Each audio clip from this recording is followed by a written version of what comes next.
welcome to Find You Fridays. It's me, Lorene Hughes, and I am back here with you for Find You Friday readings and other tasty goodies, and who knows what else is going to pop up today. So just while we're getting everything up and ready and going, I will just do all the little sharing and things like that. There we go. Beautiful. Let's make that big so I can do what I need to do over there. Yay! Yay, yay, yay! All right, there we go. Awesome. Da, da, da, da, da. All right, ho.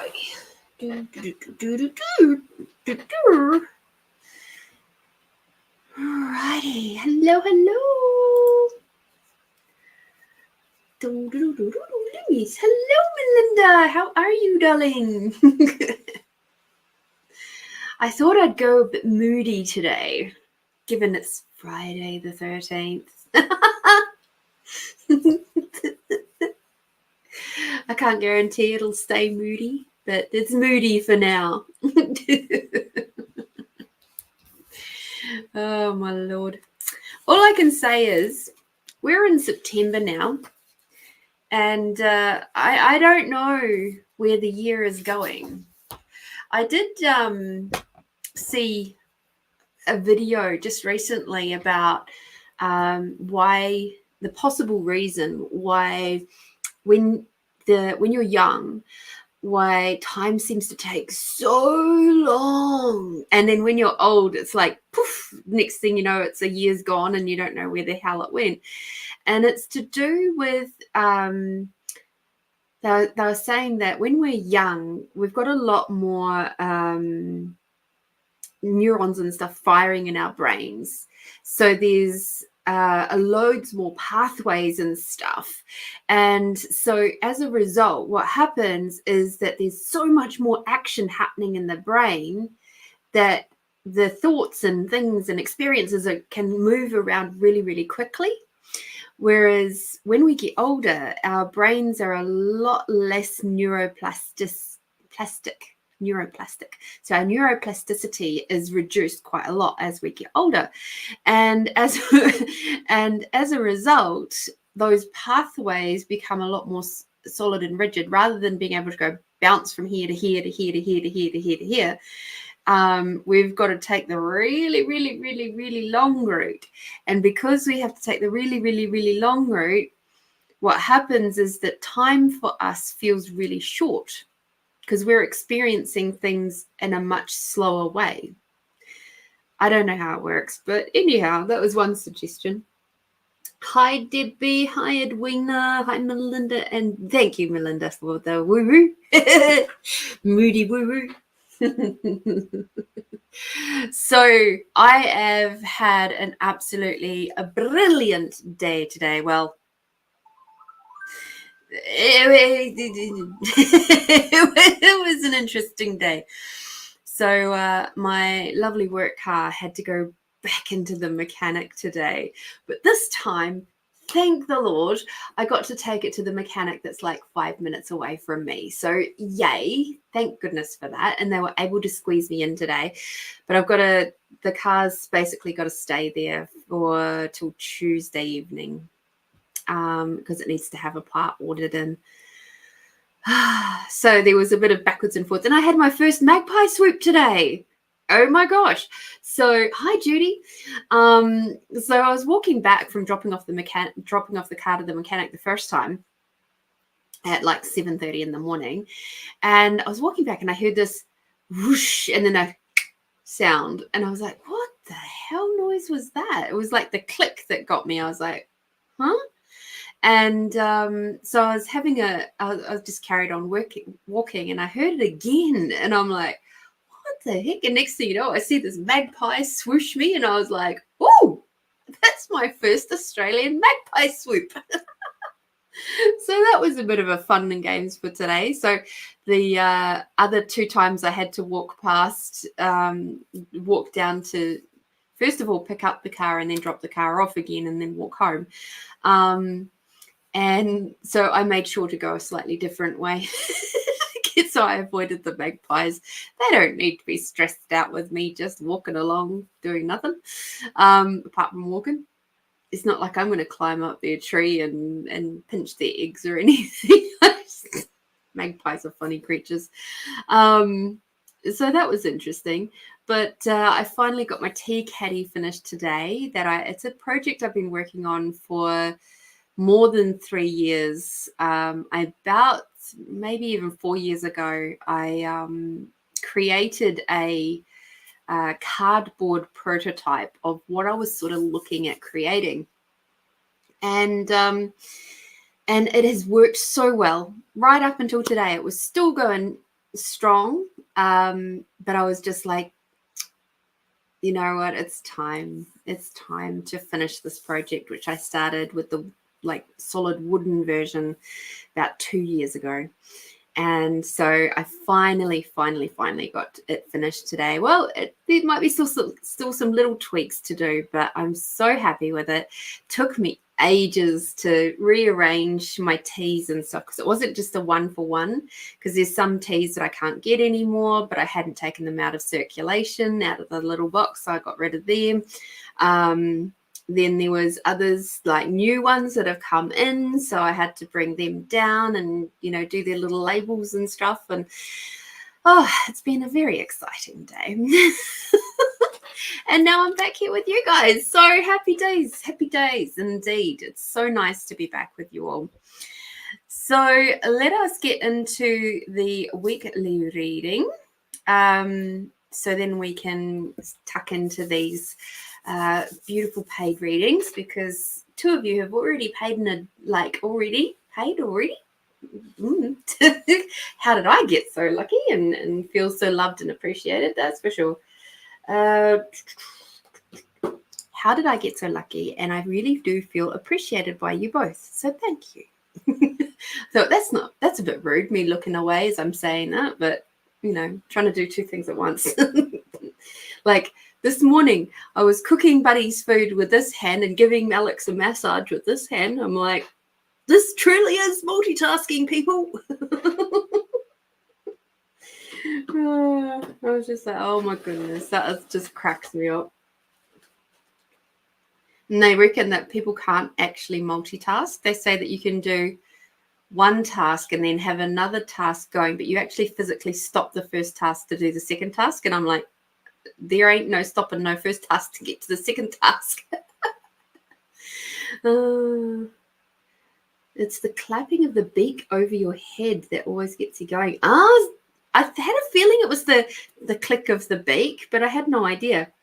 I had one when I did an Avon run. Oh no. Oh, Melinda, that must have been really scary, because for me, I was just oblivious. So it was just kind of like they didn't really, it's sort of like, oh. And then as it came around I think it did about 3 or 4 times, that I was just like, oh, that's really fascinating. Oh, wow, I can actually feel the breeze of that. Huh, interesting. I didn't get scared or anything. It was just like, oh, wow. Okay, weekly reading.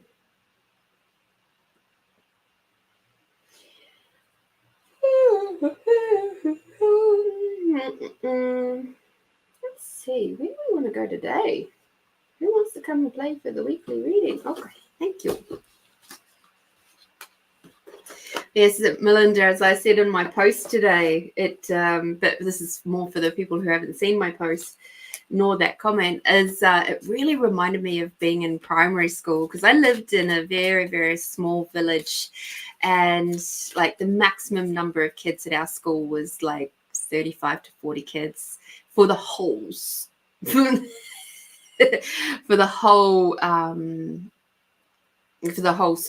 from new entrants right through to standard 4. Form 2, which would be year 7, I think, is what you guys would call that. Anywho, so 12 years. So, 4.5 through to 12, there was like a maximum of 40 kids at the school. And around this time of year, they'd start getting us to go out for a run around the streets of our village to train for cross country. Now, let's face it, I wasn't running. I may have run out of the gates, down the first little hill, up the little hill, around the corner till the teacher couldn't see us anymore. And then I would be walking. I'd be jogging, walking, because I ain't no runner. Never have been. And by the time I got to, puberty age, it was definitely not happening because things were hurting. And but and there was like way around the other side, there was these particular trees where the magpies would swoop us. So that would be the one spot where we would all end up running, because it was like we had to run to get through these magpies. Oh dear. But yeah, that was about the only spot. But yes, it's funny to think of. And then it also got me realizing that we used to do that without any adult supervision. They just told us where we had to run, and they trusted us to leave the school grounds, go out onto the roads, to be safe on the roads, to come back round, and then go back to school. And I'm like, wow, we were so lucky, because like nobody was going to mess with us anyway, because we were just such a little small village that just nobody was going to do anything or whatever. We were just safe. We were just safe to run and be kids and ride our bikes and our horses, and you couldn't do anything else apart from walk, run, ride a bike or a horse, because it was pumice roads that were graded, and then they'd have sometimes they'd have gravel put over the top of them. Not a lot of gravel, but enough.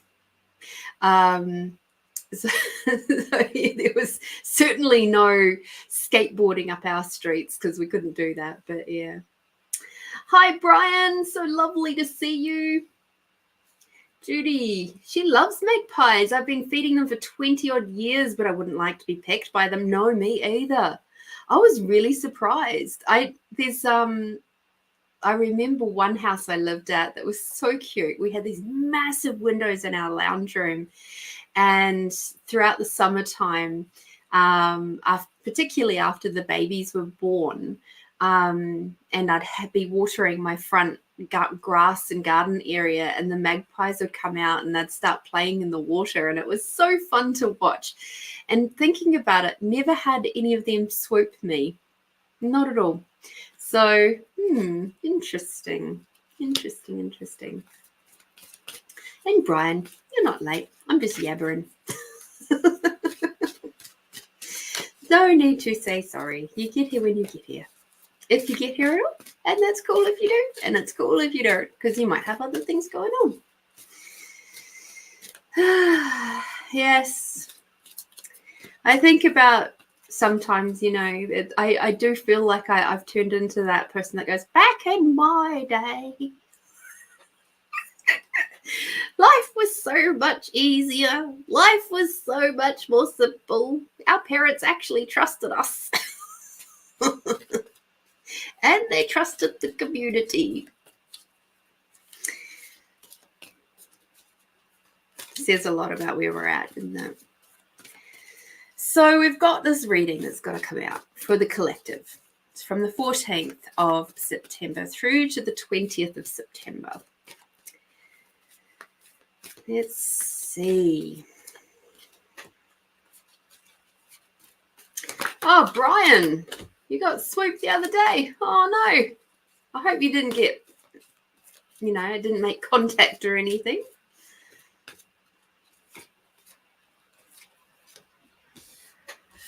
Oh, yeah.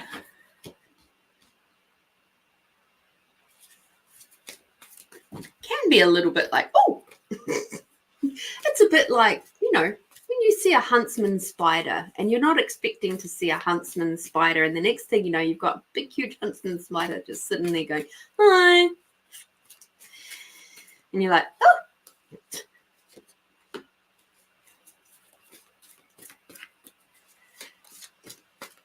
Oh, goodness. We're shifting some energy already, my friends. This is good. Good. I like it. I like it a lot.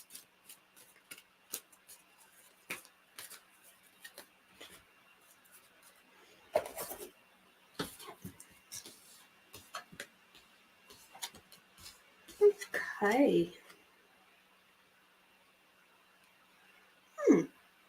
Okay.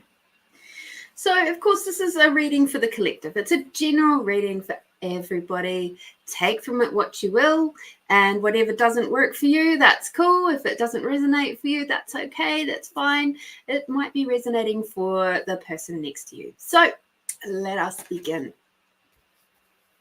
We've got this week, the first card that's coming out is passion. So trust and follow your renewed passion in your love life or career. So what I'm seeing with that one is that for many of us, I'm not saying most, but for many of us, this year has been one bloody hard slog. And thank you. Thank you, Melinda, for that feedback. So I feel like many of us who have been really like hermiting maybe a bit for the first part of the year, and like especially the first 6 months or so, we're all sort of coming out of that now. And the last month has been like us just slowly peeking out from underneath the blankets going, is it safe to be out there yet? And then we get swept by magpies, and then it's like, no. Just kidding. So with the, sort of peeling off the blankets and just sort of peeking our noses out, our passions are making themselves re-known, which is wonderful, because now that you've sort of rested a bit, you've come out of your shell, you're ready and rejuvenated. Maybe you've had some upgrades. I know I have, and I know many of you here have had those upgrades too. So don't be surprised if you start going, oh, that project or that idea that I've had for a while, yeah, I'm really ready to tackle that now. So cool. That's the first thing this week. So watch out for those moments of inspiration that are going to pop up this week. The next one is all is well. So everything is happening exactly as it's supposed to, with hidden blessings you will soon understand. So I really get this card this week because yesterday is a perfect example of this. I went to fill up my car, the work car, and it came to $94.44. And I went, 444, interesting. And then I put it out of my brain. Driving home, and then next thing you know, the car's sort of doing some funny chugga things, and I'm like, uh-oh, what do I do? And I got home eventually, just sort of managed to get home after talking to my boss and talking to Alex and making sure that the relevant people knew that things were not good and, what to do next sort of thing. I got home, looked at my phone, and it was 4:44 p.m. And I thought to myself, there's a reason why I'm seeing the 3 4s today. And basically it's a message saying that you're really connected to the divine, and that everything is just, blessings are coming and everything is in progress. Don't worry about it. Everything is good. All is well, basically. And it's like, I get it. I actually see this was a really interesting way for my team to let me know that the changes that are happening for me at work at the moment are good and positive, and that everything is actually spot on for where I am required to be and for the contribution that I'm going to be. Because that was something that I was a little bit apprehensive about, but at the same time I kind of knew it, but I wasn't sure because, you know, who can see into the future, right? Anyway, so it was like it said here, the hidden blessings are there. It's just you've got to stretch out a little bit to see them sometimes. So that's an example. So watch out for those hidden blessings. When those moments come up and you go, oh my God, why me? Why me again? You know, with the car and everything. And I got home and then I was able to call up my mechanic, which is like 5 minutes walk from my house, and they squeezed me in today. And I was just like thanking them so much. And hidden blessings. It's the blessings of living in a country town. Then that's the blessings of living in Mount Barker, because it's happened to me a couple of times with this car now, 2 different companies. And I'm just like, thank you so much. You know, blessings, hidden blessings for those little things.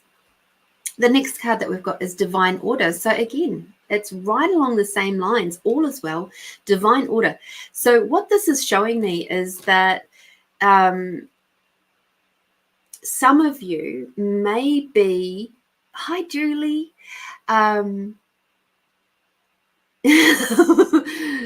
yes, the universe does have your back. So what I'm seeing with this is that some of you might be doubting yourselves at the moment, and you might be doubting your trajectory. Maybe it's a project you've been working on, or perhaps it's job interview that you've gone for and you're feeling a little bit more doubtful about it. Maybe it's something a bit more long-term. Maybe it's a business something rather that you've been working on. Whatever it is, maybe it's some travel goals or dreams, or I don't know, whatever it might be. Now is not the time to go into doubt.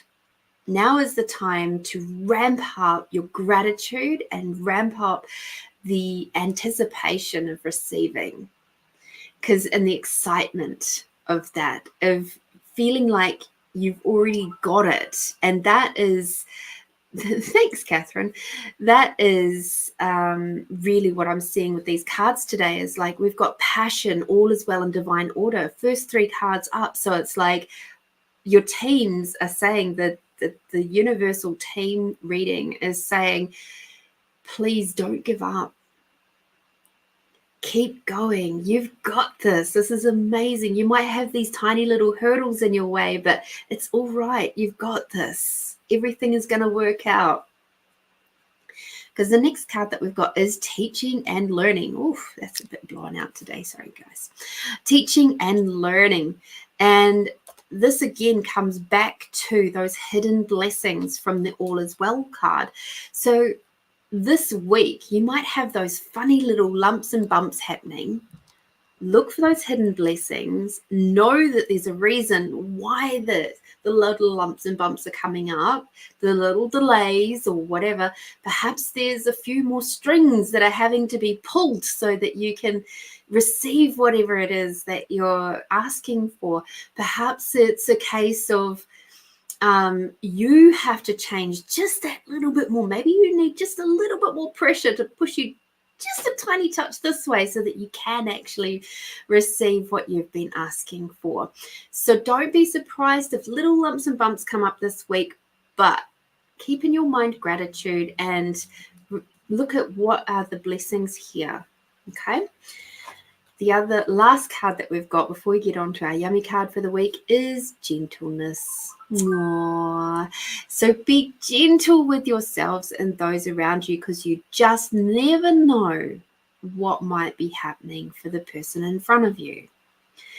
And so, for example, yesterday coming home, when I was trying to get home safely, and I couldn't take the car beyond 3,000 revs because otherwise it would chugga.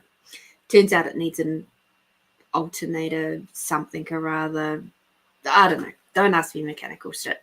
Anyway, it needs a new part, which is like regulates the throttle and stuff like that.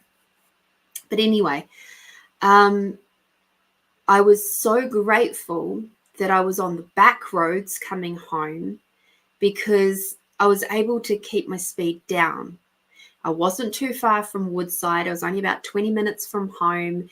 And I was just like, thank you for coming this way home rather than going the freeway. Because if this had happened when I was going up the freeway, I would have been just absolutely hated by everybody on the freeway, and it would have made me so much more stressed.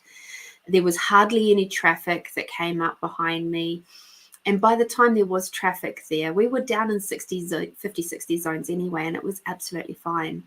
So blessings, even when things seem to be going wrong, just be grateful. And another thing with the gentleness card is remember to breathe this week, please. We haven't had the breathe card, but this runs along with gentleness too, of just, especially when you've got those lumps and bumps happening, breathe deeply. And I know that's hard at the time, but it's like, because I can totally relate from yesterday.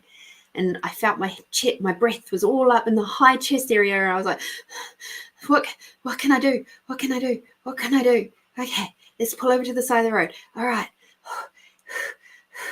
Okay. And then it was like, all right, before I make this first phone call to my boss, breathe. And I was just like, okay, you're safe. And so that's something to remember for this week, is be gentle and remember that it's okay. Not everything is going to be, joyful and gorgeously easy all the time. You can have ease with the rough things that happen in the world, but it's not always going to be easy. So just keep that resilience going and that positive mindset, and you'll be okay. Everything is happening in perfect divine timing. Sometimes we just require a little bit more of a squeeze from the universe to get us to where we need to be.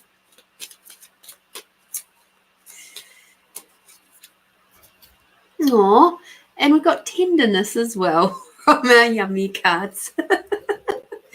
So I get it's going to be a little bit more of maybe a softer, gentler week, but at the same time, there's going to be some little challenges that'll pop up, and you're just reminded that all is well. And I'm just really loving all of you guys' feedback on what happened the previous week. And obviously it was a fortnight because we had a quiet time in our house last week. So thank you for the space and love of supporting us through that. And I really am just so grateful for you all. I really am. So let me take a little quick photo of this one, and then, because I love to do that, there we go. Then all those cards can go away. And Edwina, could you please pop your question up in the chat, please? Just so I can have your name going across the bottom, and then people know that you have actually paid, and that I'm doing a reading for a specific person, not just because I've pulled them out of my head.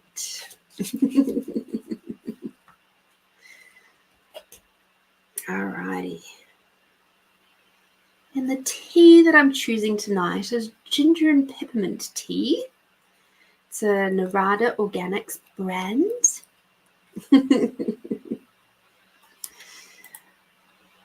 Amanda. Hi, Amanda. Swooping magpies are a hidden blessing too. Swooping magpies are a hidden blessing. They remind you that you're alive? Tell me, Amanda, what's your thoughts about magpies?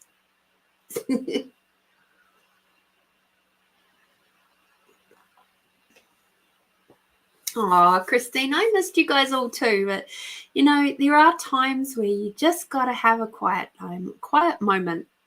And I'd had a lot of tension in my world over the previous few weeks. And it was like really time to just have a moment. And self-care is really important. And if I'm to be perfectly honest, I was in my pajamas the entire day. I had an absolute whole day of quiet pajama time. And it was totally perfect and exactly what I required. I wouldn't have been able to perform at my best if I'd come on last Friday. And you guys deserve better than that. So that is why I chose what I chose. And it also helped, Alex too, and because he required some quiet time. All right. And having me going to you guys for 2 to 3 hours is like not really conducive to him getting a good night's sleep.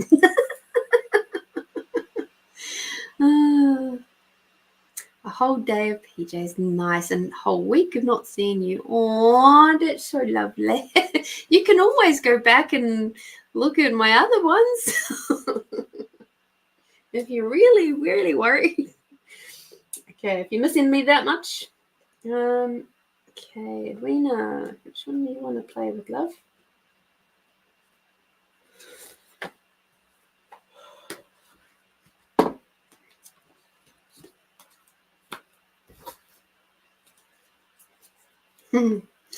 Yeah, I don't get to do full PJ days very often, like from morning to night, because there's always something that happens normally that pops up to go, nope, like whether it be somebody comes over to visit or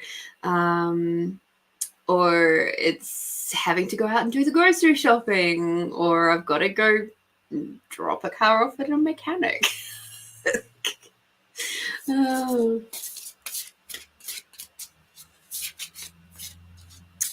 Amanda, that's a lovely way to think of the magpie swoop.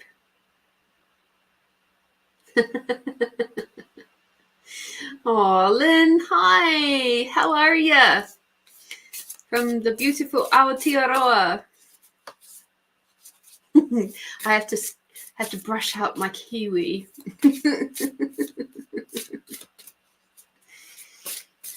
Yes, I agree, Amanda. It was a blessing because it was a reminder of, times long past and how things are different, and a nice memory of the simpler times. Yeah, I agree, definitely.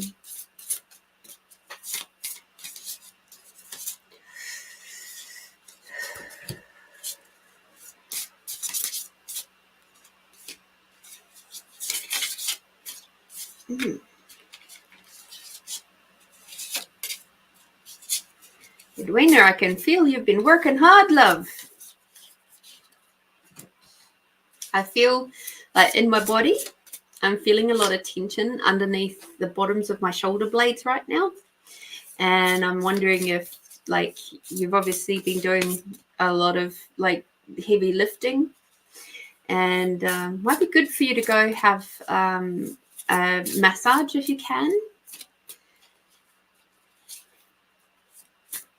Because if you leave that and you don't get that seen to, that could pull your hips out of alignment.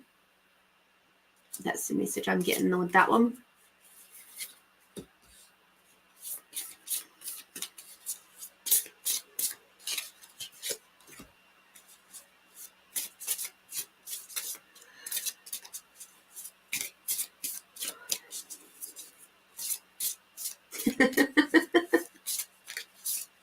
Thank you, Lynn. Yes, it's spooky because it's Friday the 13th. So I thought I'd just lean into that a little bit more today. Okay. Edwina and her team.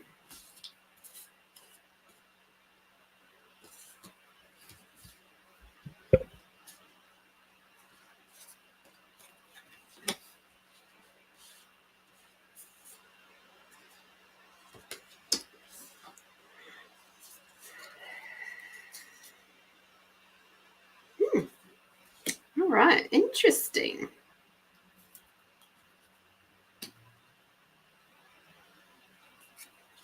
So, Edwina, we've got Ina Segal's Heal Yourself Oracle cards have come out for you. So, as we know, I'm still getting familiar with these ones, and they are pretty amazing cards.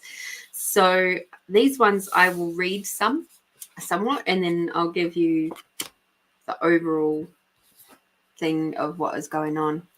So, the interesting thing about this card is I was like, why are you coming out upside down? And it's like, the cards are saying to me that this is something that you're working on, and they wish to let you know that they're really proud of you, as in your team is really proud of you.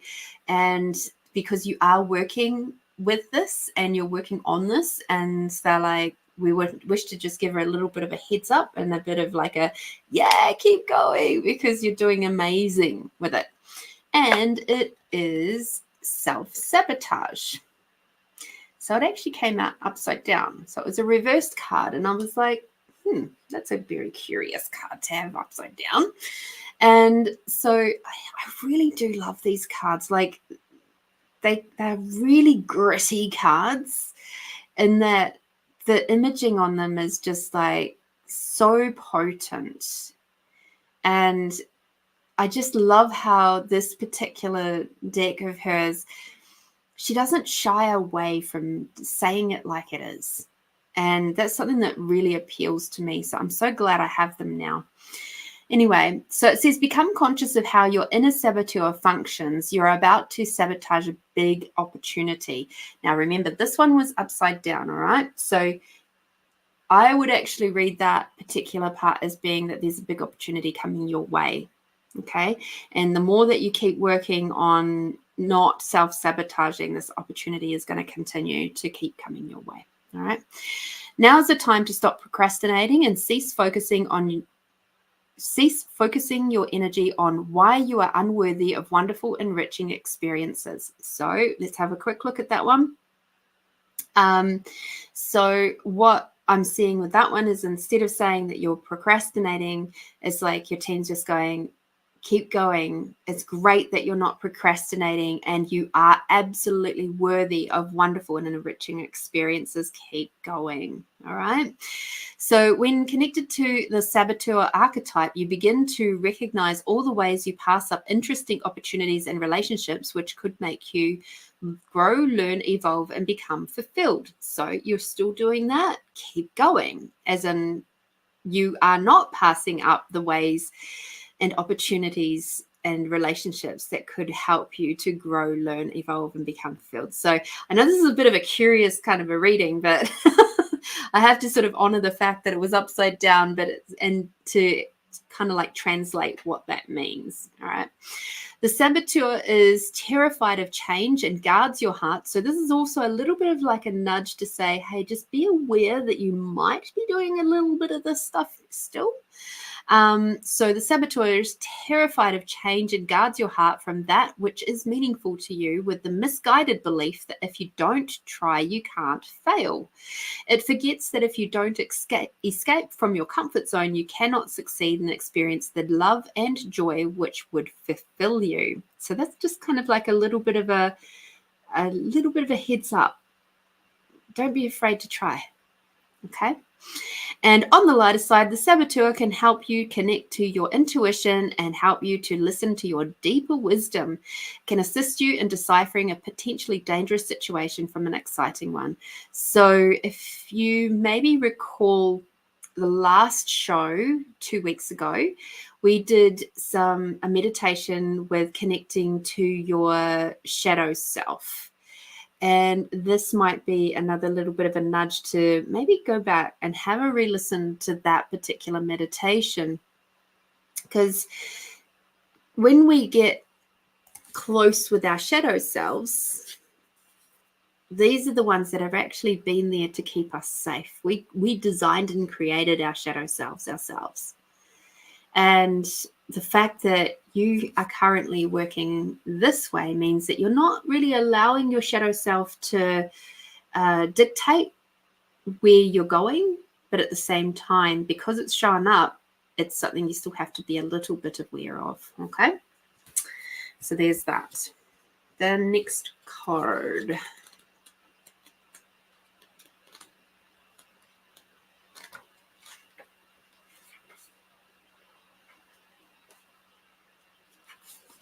Hi, Erin. Thank you for joining us. All right, your next card is discover your life purpose and start asking yourself, what is the meaning of your life? As a soul who is having a physical experience, you are here to grow and learn. You are being asked to immerse yourself in this life by expanding, stretching, and understanding your reasons for being here. Nothing is impossible for a soul who is following their destiny. Your guides, angels, and higher self are constantly communicating with you through signs, feelings, people, books, and so on. Follow your hunches.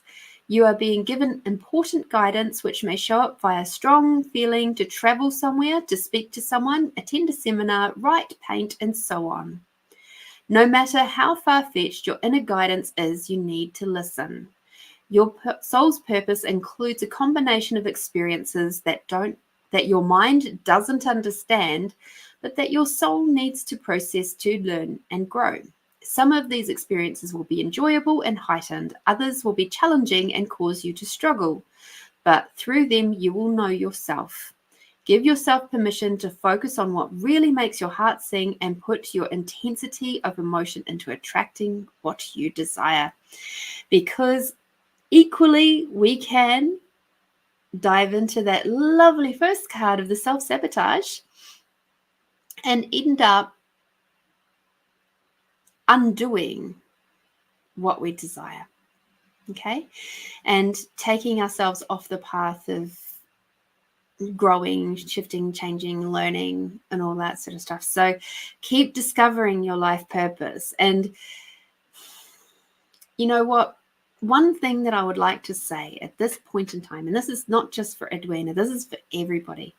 We're not all going to be the big Hollywood movie stars, change makers, whoever you totally admire as a big, huge deal.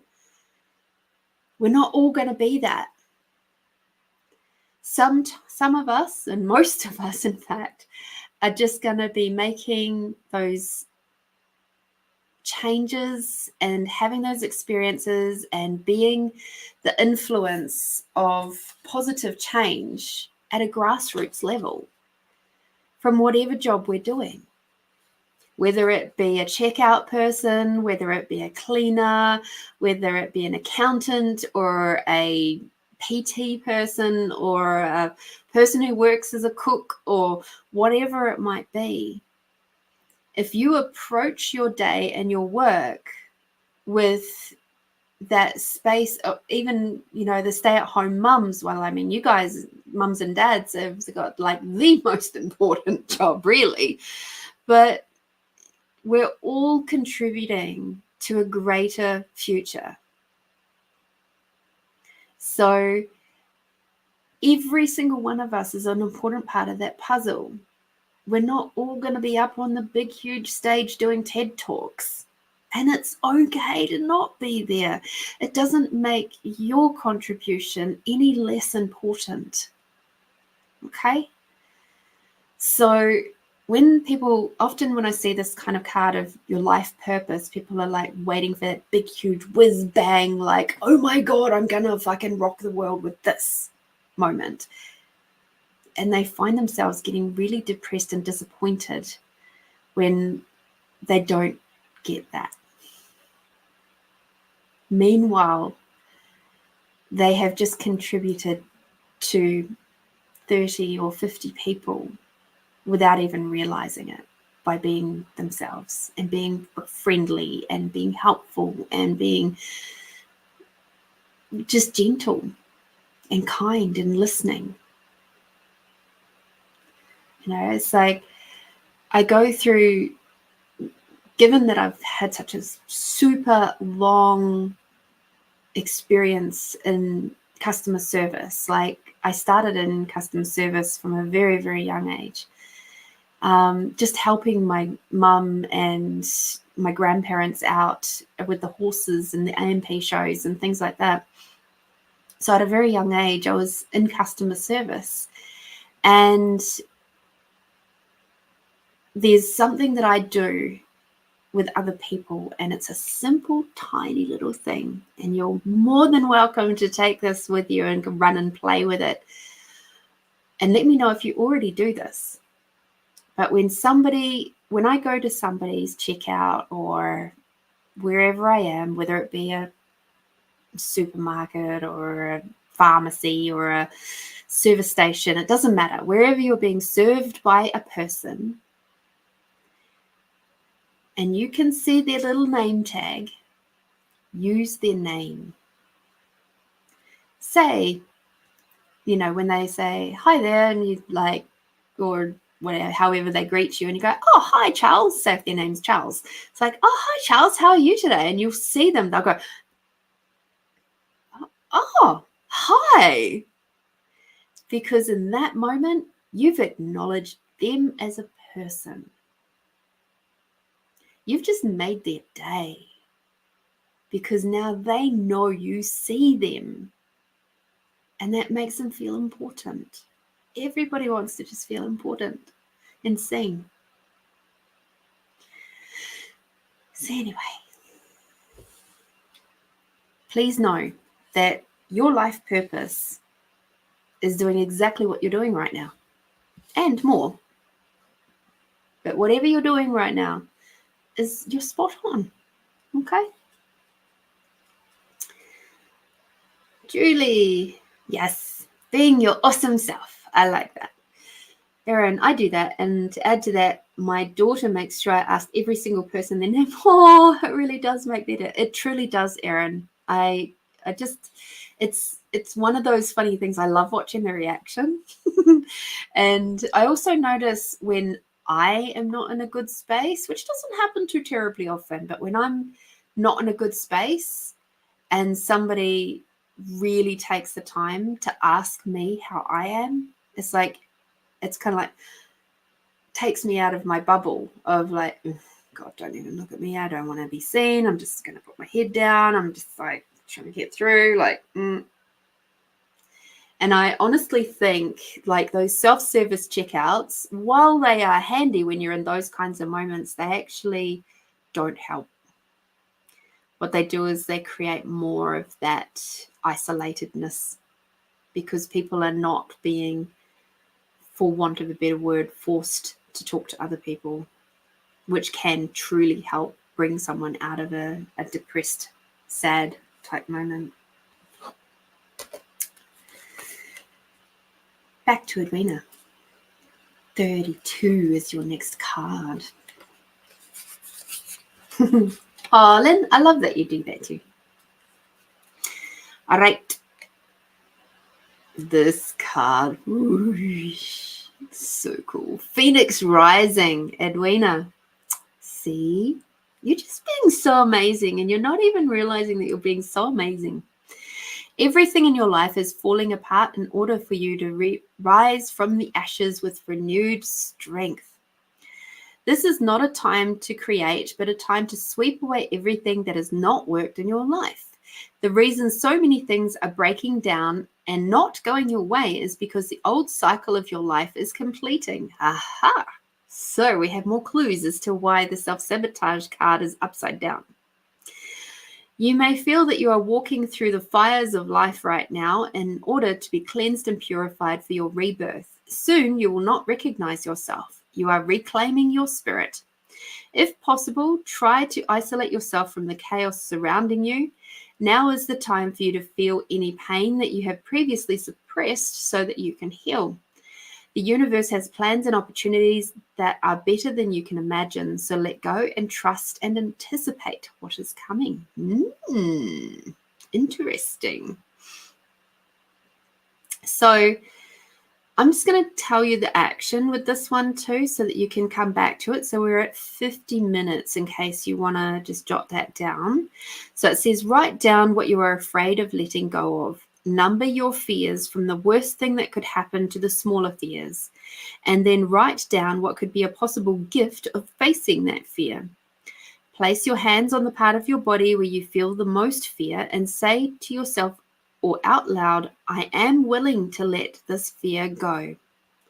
Imagine being able to take the sensation of fear out of your body and into the palms of your hands. Envisage that the fear becomes a bird. Surrender the bird to a higher source and visualize it flying away. Repeat the word surrender several times. So I would say she hasn't put on there, but it probably is what she would normally say, is repeat the word surrender several times until the energy clears. Okay. So, Phoenix rising, huh? Lots of questions in your world.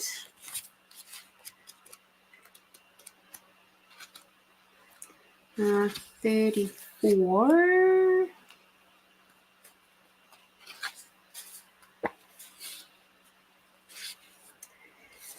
This is another one of those ones like the first one.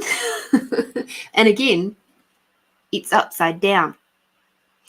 So the card is actually entrapment, and it's upside down. So we've got to read and then reverse the message, okay, for you.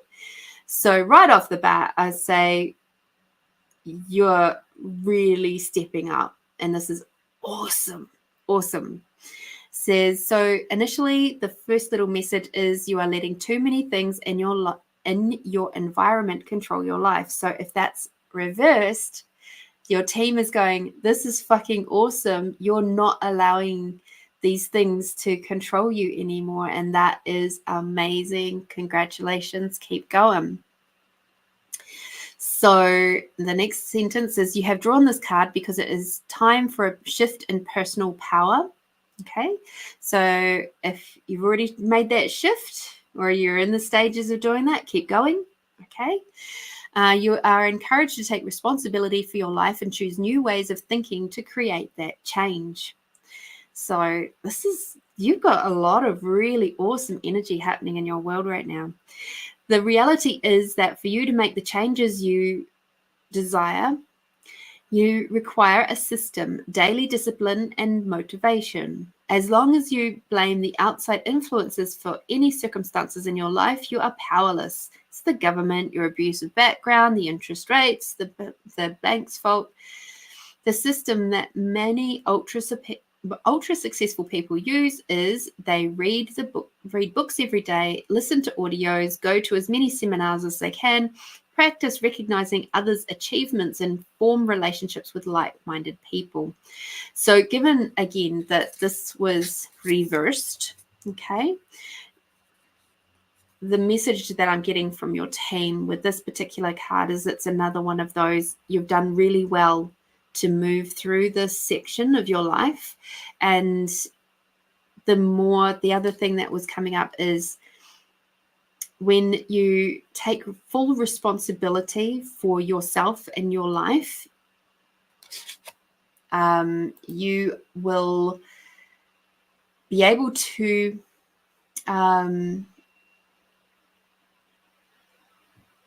move through these trialing times with a lot more ease.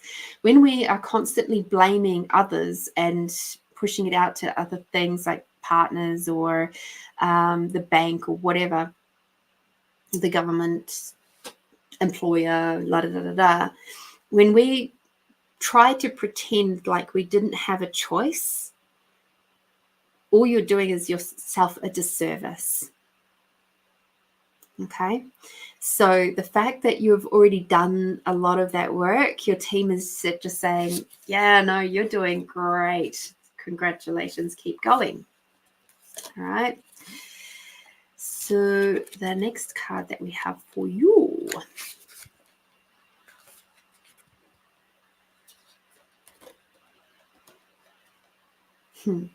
Now, interestingly, this card is a true reverse card, but it's like, well, not said that the others weren't, but this is the wild card. So this is one where you are suppressing yourself a little bit. And it's like, this is really itching to come through. So it says, there is a wild, untamed spirit inside of you, desperate to be unleashed. Free it and claim the gifts of energy, power, passion, and creativity it offers you. All right. So let me just check again. Okay, it's actually sideways. Now, we don't generally read sideways cards, but when I check the energy of it, although it came out reversed, it's showing me that you're well on your way to really unleashing this wild woman side of you. Through suppressing your wild, succulent, outrageous and untamed self, you dull your senses and crush your creativity. You shrink, lose your energy, and become depressed. Your relationships suffer and your rage grows. You become ashamed, hostile, cold, boring, over-serious, and scared. You stop taking chances and live in mediocrity, constantly trying to protect yourself. The truth is that no one can judge you, punish you, or hurt you as much as you can. Give in to your wildness and stop living a sham. This part of you is sensual, provocative, truthful, courageous, bold, passionate, and alive. Set it free. So you're already heading there, which is really, really, really cool. So I say, keep going. You are you're in some big change moments. You've really peeked out from underneath those blankets and you're like, wow, world, here I come. So that is really, really exciting for you, hun. And it's probably very scary for you. And please know that you will be able to do this. Just like a phoenix rising from the ashes, you will do it, and you will do it spectacularly. Okay. Oh. So we've got healing as your yummy card. Okay. So with that, what that's showing me is this is also a time of great, great healing for you. And when the world does kind of do this weird kind of like shifting, changing around, it feels like it's fallen apart and everything's going wrong. And yeah,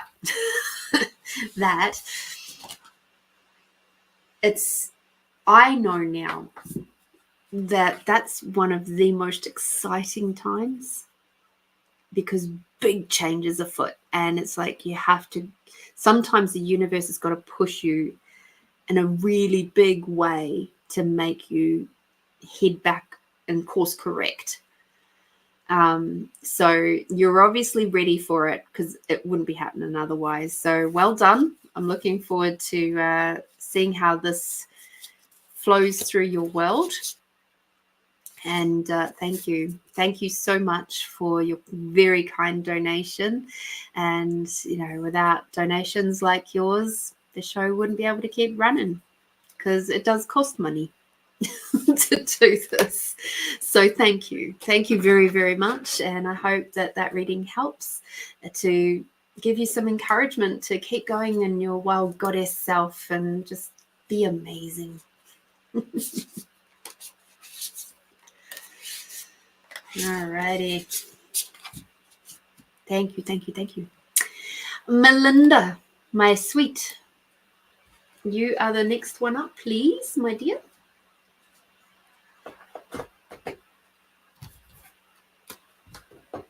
What would your question be?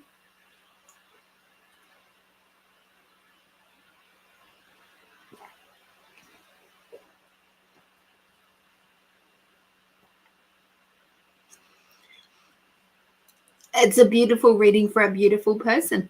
Let me just double check I have him. Oh, Erin. Cool. Oh no, I knew there was a comment that I'd missed.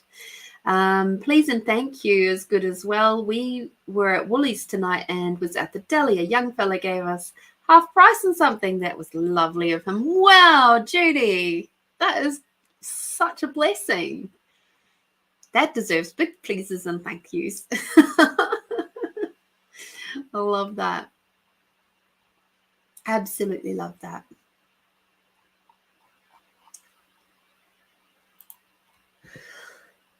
Okay. Will the job interview I had this past week lead to a positive outcome? Or will the interview I have coming up next week be the one that will be my next best step, please? All right.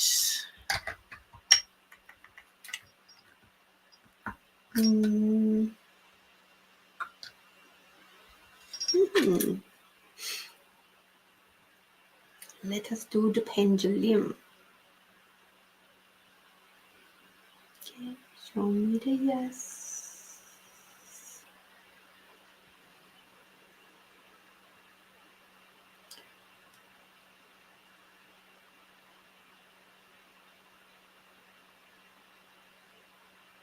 You show me the no. Thank you. Okay, will the job interview that Melinda had this past week lead to a positive outcome?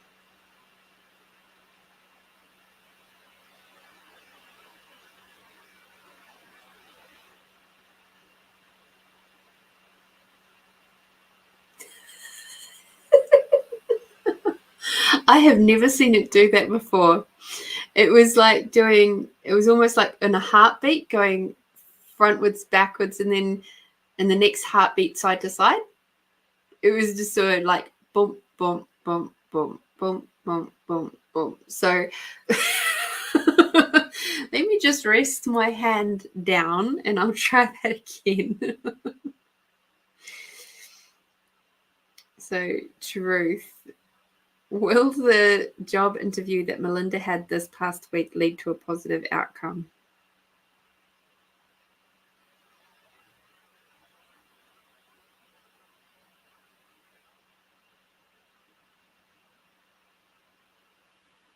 Even more strongly, it just says undecided. All right, so let us ask the question about your interview next week. So, truth, will the interview that Melinda has coming up next week be the one that will be her next best step?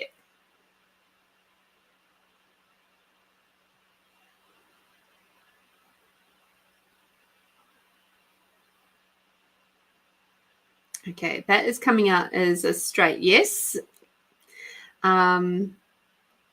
So I'm just going to ask a couple more questions around that. So, truth, will the job interview that Melinda has next week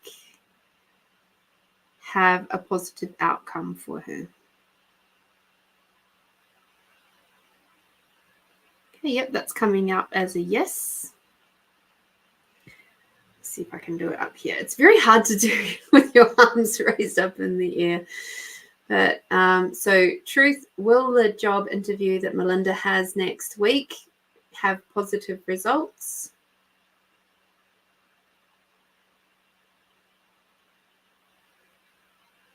Yep, that's a yes. Truth, let us ask this in a slightly different way.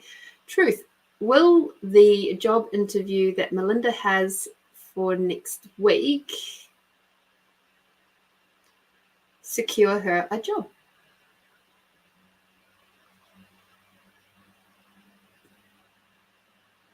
I'm getting a yes. So, truth, will the job interview that Melinda had this past week secure her a job?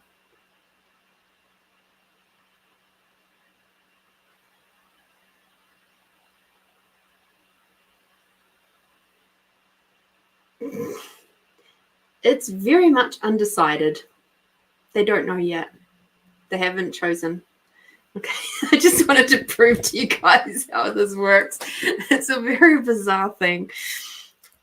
And yeah. Oh, my lordy. Let me just do a couple of little cards for you. Because because I got the sense that there's someone that wishes to help you. Maybe give you a little bit of ease.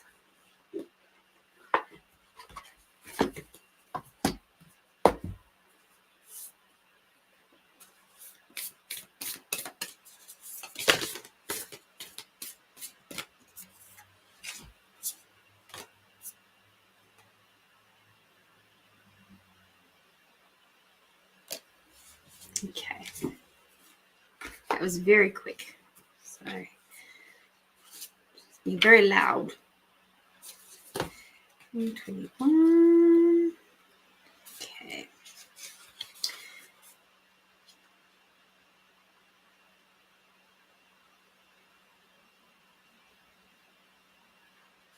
Okay. I'm not going to be able to say her name correctly, and I do apologize for that. But you've got this goddess here who is the Yishi Sogyal. We're going to say that. She is the Lady of the Lotus Born, and her mini message is, embodiment is the deepest bliss. My body was made for enlightenment. So she represents a deep wisdom that has been much misunderstood. She is the ultimate spiritual wisdom that the human body is all that is needed for enlightenment. Yishi was born a princess in Tibet in 777 CE. According to the legends, she was born in the same way as the Buddha. A mantra resounded, and her mother gave birth to Yishi painlessly. Her name means Wisdom Lake Queen because at the moment of her birth, a nearby lake doubled in size, symbolizing her tremendous wisdom, her waters of enlightenment.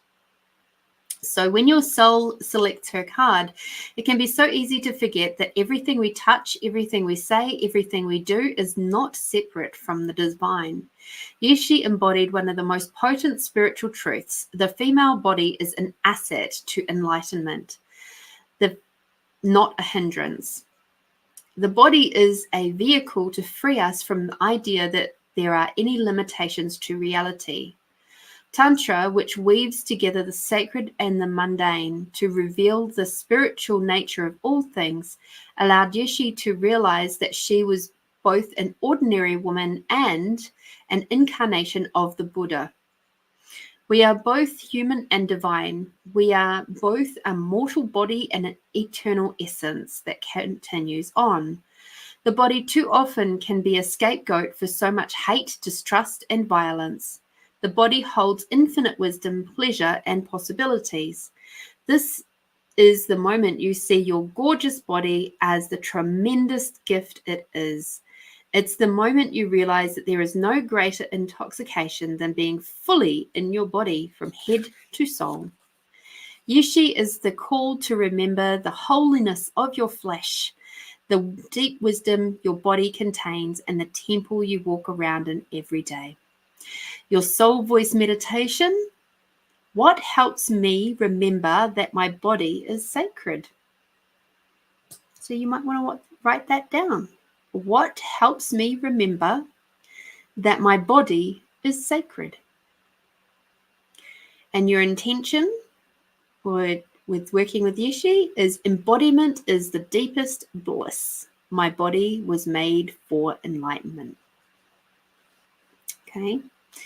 So that was 1 hour and 9 minutes if you want to refresh on that one.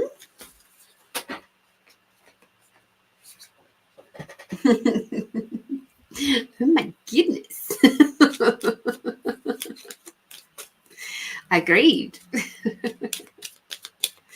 Now let's grab your yummy card.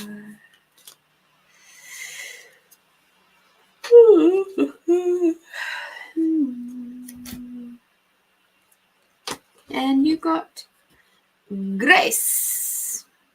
I think, yep, Grace. So with your interview that you've got coming up, it's about handling yourself with grace. And that basically is telling me, like, don't say anything negative about previous workplaces when you do your interview. You can refer to challenging situations, but when you do that, talk about how you grew from those situations, what skills you learned, what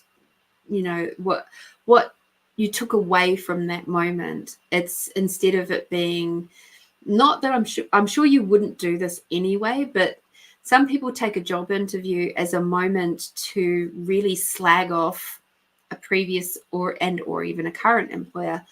And what that shows the new employer, potential employer, is that when you leave them, you're going to slag them. And do they want to take that risk? Whether it's a positive, like you've just naturally wished to move on or whatever. So be very mindful of how you speak and of previous places that you've worked, and be graceful. And you'll be absolutely fine. Thank you for your very kind donation. And I love the unique question today. I love it. That was fantastic. We got to play with the pendulums with you for a change. Thank you for that, Melinda. And I hope you have very successful interviews. And gosh, like I said, that first one is undecided. They don't know. So you might get 2 job offers. Who knows? Wouldn't that be exciting? You come back to us next week and they go, oh, guess what? I got offered 2 jobs.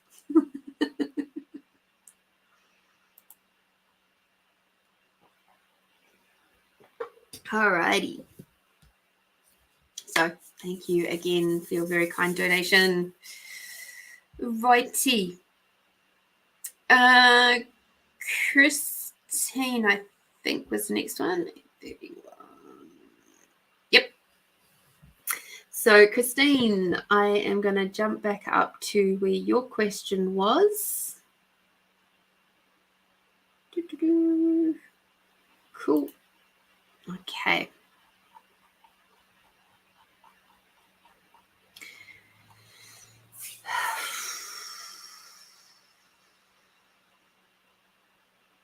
Here, she says. So let me just read this first. Insurance claim. Is it better to go with Pete and his company or Maureen with the bid? I told the insurance company I can't find somebody who will drive to my town and you need quality work. Okie dokie.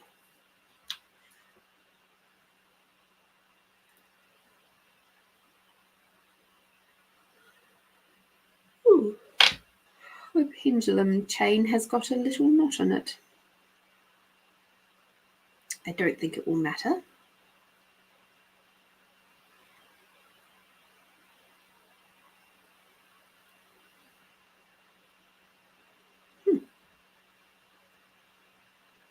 Excellent.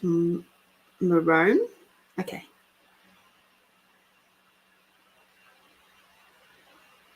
Thank you for clarifying that one, because I don't know. I mean, Maureen is very close to Lorene,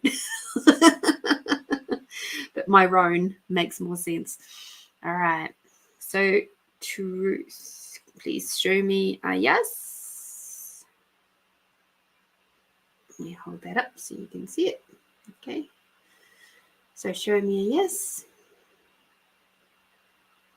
Show me the no. Okay, thank you.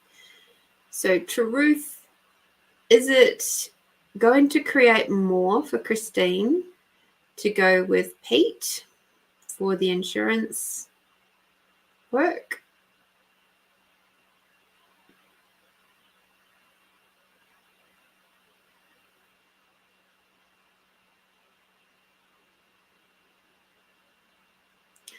Truth, is it going to create more for Christine to go with Maroon for the work, insurance work?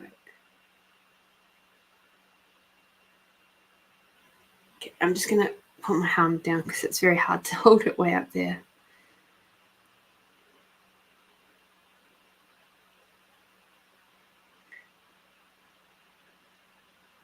So I'm sure you guys just saw what happened there. That Myrone is sort of, it's a no. And Pete was more of a yes. But let me just ask that again. So Truth, would it create more in 100 years' time for Christine to go with Pete and his company for the insurance work?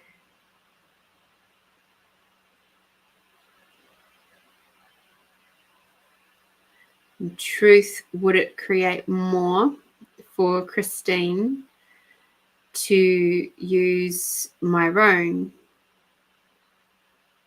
for the insurance work? I just want to double check that one.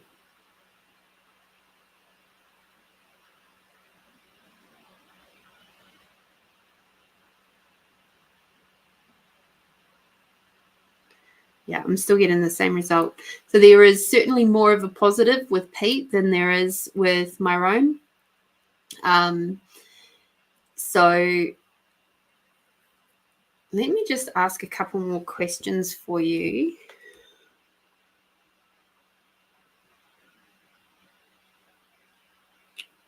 What is the question there? There is one it's sitting off to the side there. So yeah.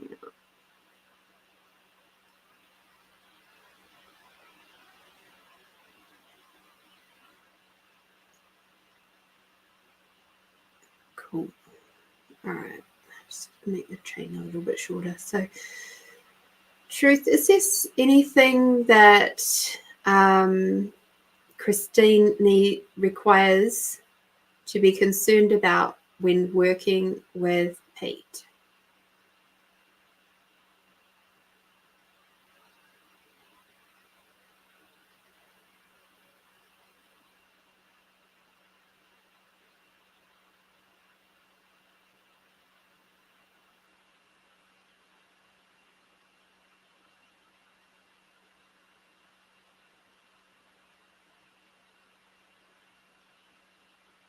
Okay. So at this stage, it's saying that there's nothing really for you to be worried about when you're working with Pete. Interesting that you've just said that Myrone is not budging with the price and he is 12 grand over. So, so there we go. Obviously, your team is aware of that, and that's why they said, yeah, don't go with Myrone. It's not always about the price, because sometimes, as you know, you'd rather have really good work and pay a little bit more for good work than what it would be to have crappy work and a cheap price, you know. So just getting my builder type in that construction hat on for a moment.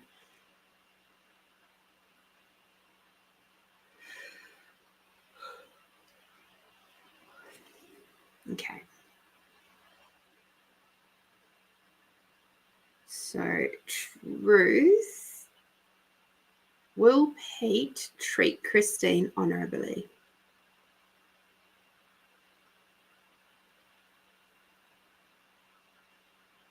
Yep. So Truth, will Myrone treat Christine honorably?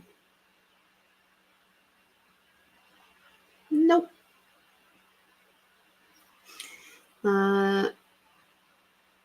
Just trying to think if there's any other aspects. There is one more question. Truth, will the house be happy with Pete working on it?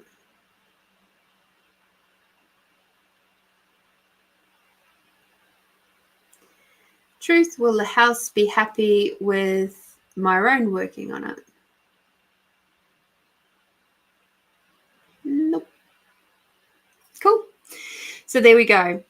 We've got that Pete's going to be far more honourable with you that he's going to do a good job on the house, that the house is going to be happy with it working on it, that he's going to treat you with respect, and like he's going to do he's the better one. He's going to create more for you in the long run. Even in 100 years time, you're going to have a far better result by going with Pete than Myron. Okay, so yeah, that's fair that you want to make sure you make a good choice. Talking with the house is a really good way to do that, because the house knows. And at the end of the day, it's like our cars know, our houses know. Like, we just don't give enough credit to the things that are being worked on, that that they have they are essentially their own sentient being, and we just don't give them credit because they're not animated objects. And it's like, if we treated all things as sentient beings, I think you'd find your awareness of everything would start becoming a lot easier. So yeah, cool. Community commercial medical facility, awesome. So yeah, I wish you all the best with Pete and his team. I think by all accounts, everything looks good. So yeah, good luck. Good luck. You've always got interesting things to bring to my attention. So thank you. I appreciate you. And I appreciate your very kind donation to Find Your Fridays, Christine. All right, Catherine. Beautiful Catherine. Thank you so much for your donation. What would you like to ask if you're still here and you're floating around? And Tony, thank you. Hi. Kia ora. I'm starting to get my Kiwi words back. I'm practicing. It's so funny because my second husband has been sending me lots of New Zealandish stuff lately, and it's just been so funny having him do that. I don't know if he knows that I'm heading back over there soon, but it's just like, oh, that's so cute. He sent me a thing the other day about the All Blacks and some of the like most epic try score of one of the games. I think it must have been against South Africa. So Ooh.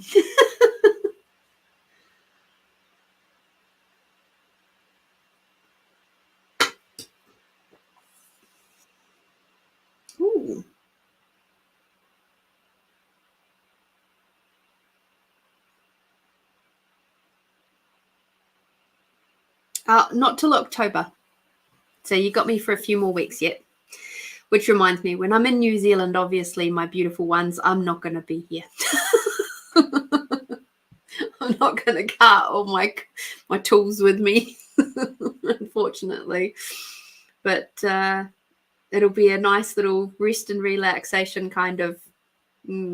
So I'm flying out on a couple of days before the wedding of my sister, my half sister, and then I fly back a couple of days later. So we're very, very squeezy time frame, but I'm hoping to be able to catch up with a couple of people in between, maybe even Tony.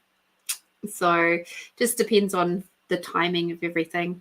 So I think let me think, because we are 2.5 hours behind you. So I don't think I arrive until quite late on Wednesday. Might even be around 6 o'clock on the Wednesday.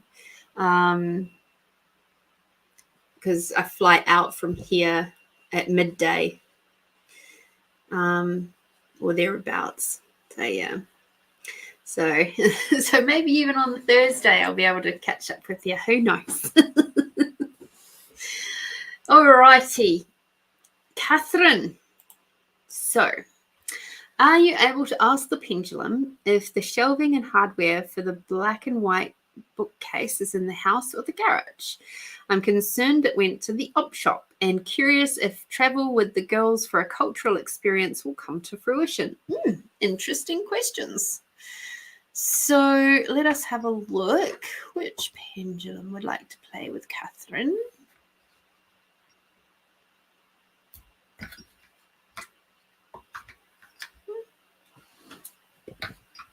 Oh, there you are. I'm looking forward to seeing you too, Tony. I truly am. So yeah, it'll be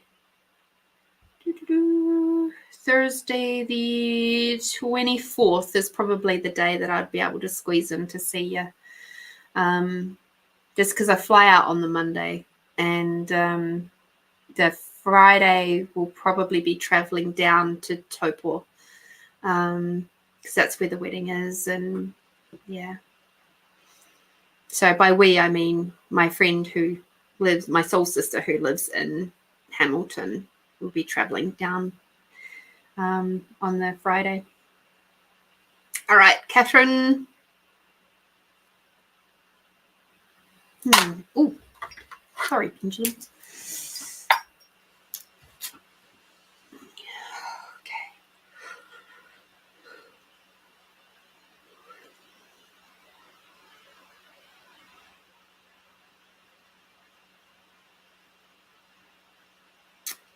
Okay. Got the amethyst pendulum. This one's quite big and it's quite heavy. Brought out the big guns for you. Just kidding. All right.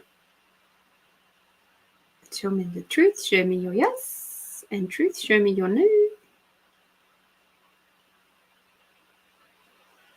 Cool. Thank you. So truth. Is the shelving and hardware for the black and white book house at Catherine's place in the house?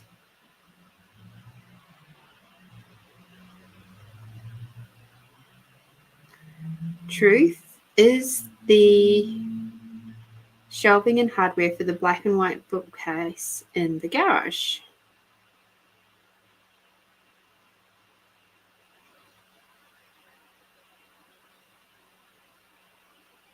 Okay.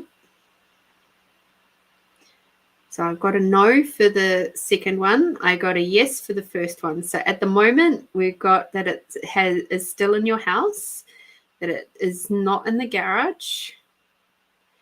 Truth. Did the shelving is the shelving and hardware for the black and white bookcase at the op shop?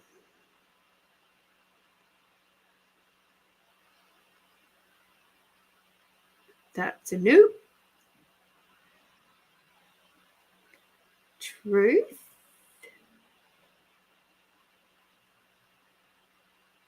Is the travel with the girls for a cultural experience, will that come to fruition?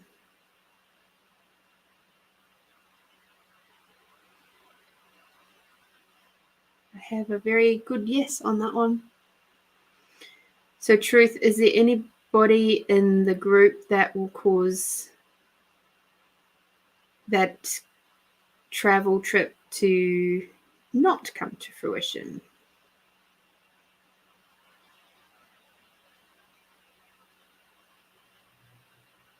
No.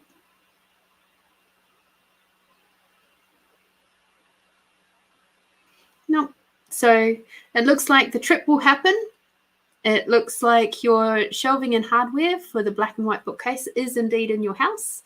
And I'm curious to know what else there is. I'm getting the sense that your team has some more to say to you. So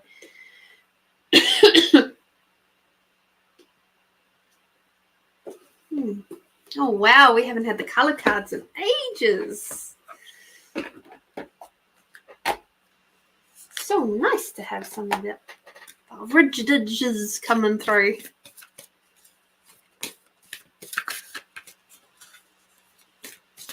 Yay! That's awesome, Tony.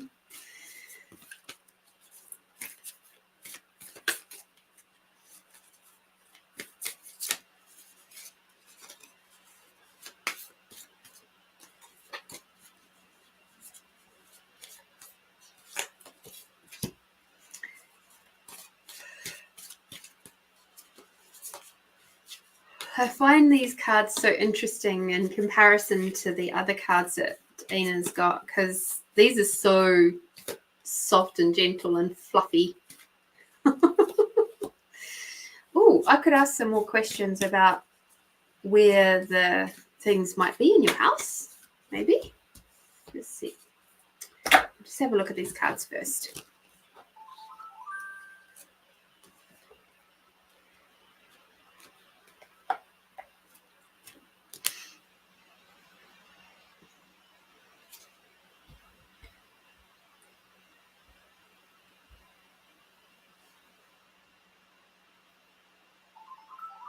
Okay. What's that for? Oh, goodness. Interesting.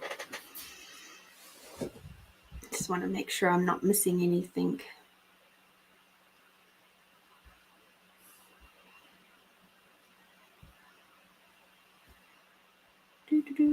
Nope. I think I got everything. Cool.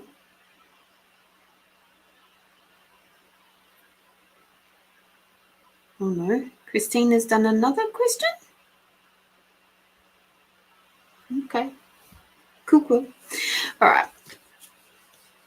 I don't know. All right. We got, for you, my dear, for Catherine, we got access innovative thinking. So as far as what you're asking for, where the shelving and stuff is, truth is it to do with that? No. This is to do with your trip. Like, you're going to have to get a little bit more creative with how you're going to help that to come to fruition, I think. And that's part of where this is coming from. Okay. Thanks, Christine. I was a little confused. And with that innovative thinking, you've got the rose, which is, it talks about attracting a relationship, but this is about the relationship with you and being more gentle and soft with yourself and bringing in that relationship with the masculine and the feminine aspects of you to bring you into being your whole self. It's asking you to just do a bit more of that. Okay. And as you do that, you're going to experience a heap more peace and calm. I've got aqua here with the peace and calm.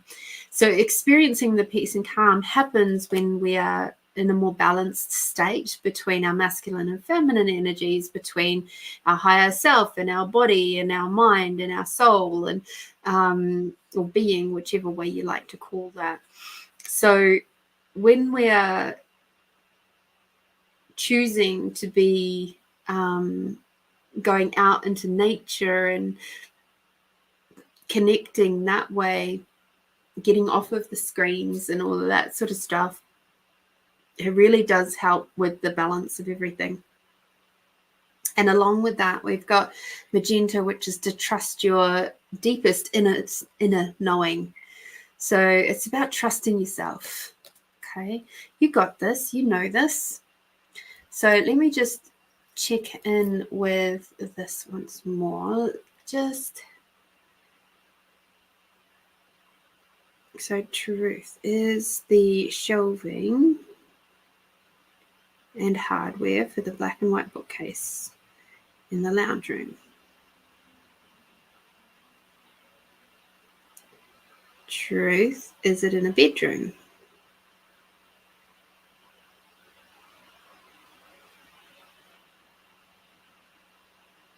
Okay, we've got that it's not in the lounge room. I got a yes on the bedroom. Truth, is it in the dining room? Nope. Truth, is it in the kitchen? So truth is the shelving and hardware for the black and white bookcase in the kitchen. That's a no. How many bedrooms do you have, Catherine?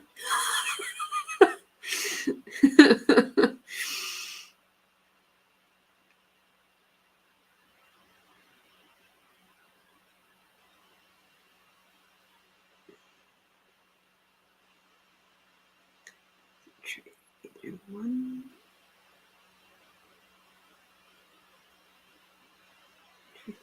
2.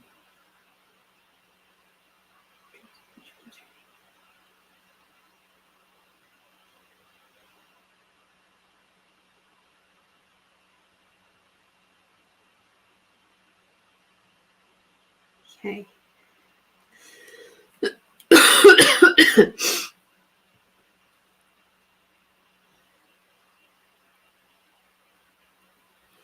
So truth is the shelving and the hardware for the black and white bookcase in the room that Catherine sleeps in.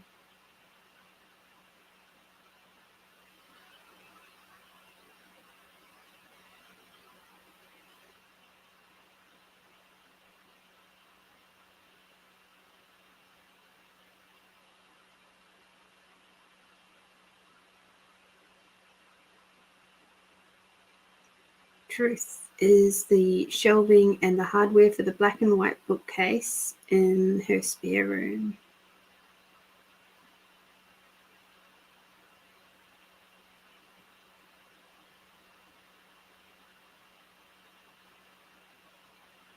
Okay. So according to the pendulum, it's saying that the shelving for the black and white bookcase is more than likely in your spare room, your second room. Okay. So hopefully that helps. Thank you. Thank you. And thank you for your very kind donation. And I wish you all the best with the trip, the cultural experience. Like, that sounds awesome. What are you guys planning on doing? Because that sounds like fun. Just the energy of it is like, ooh, that's dumb. I'm going to be doing my own cultural experience next month. Heading back to New Zealand, refreshing the accent. And let me just get your yummy card, because I haven't got your yummy card.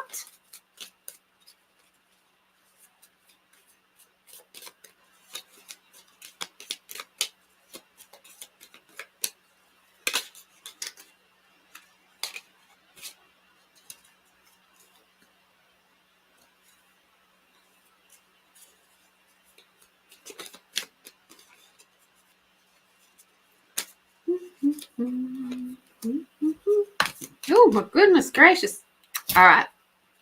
Apparently, this card came out twice, because I thought, is it just because I've got a bunch of jumpy cards today or what? I don't know. But you got grace as well. So whatever you do, don't go at trying to find your shelving unit like a bull at a gate. All right. What I'm getting is a sense you need to be slightly more delicate and like just be graceful with it. Just be methodical. You'll find it. But it's one of those things when we're really stressed about trying to find something and we're looking and our eyes are going all over the place. And do you think we can see it? No, not at all. And it's not until you stop looking for it and start looking for something else that you find it. And that's because you've relaxed. You've taken the pressure off. So just imagine you've already found it. Imagine you've got it set up wherever it needs to go, and then, yeah, you'll find it.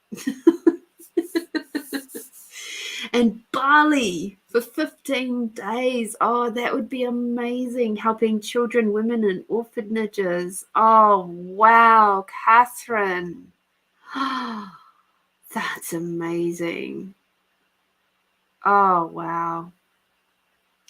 I'm so, wow. They'll be so lucky to have you. So lucky. That would be incredible. That will be a cultural experience.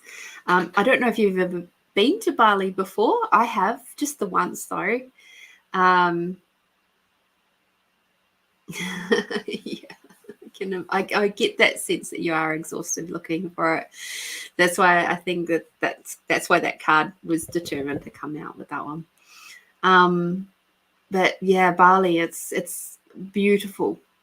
It's rough in places. It's a bit rugged in places, but it's one of those funny things of, while on one hand, the people of Bali can be so, so kind and welcoming and all of that sort of stuff, equally, it's a poor country. And so sometimes you have to be a little bit mindful of that too. And yeah,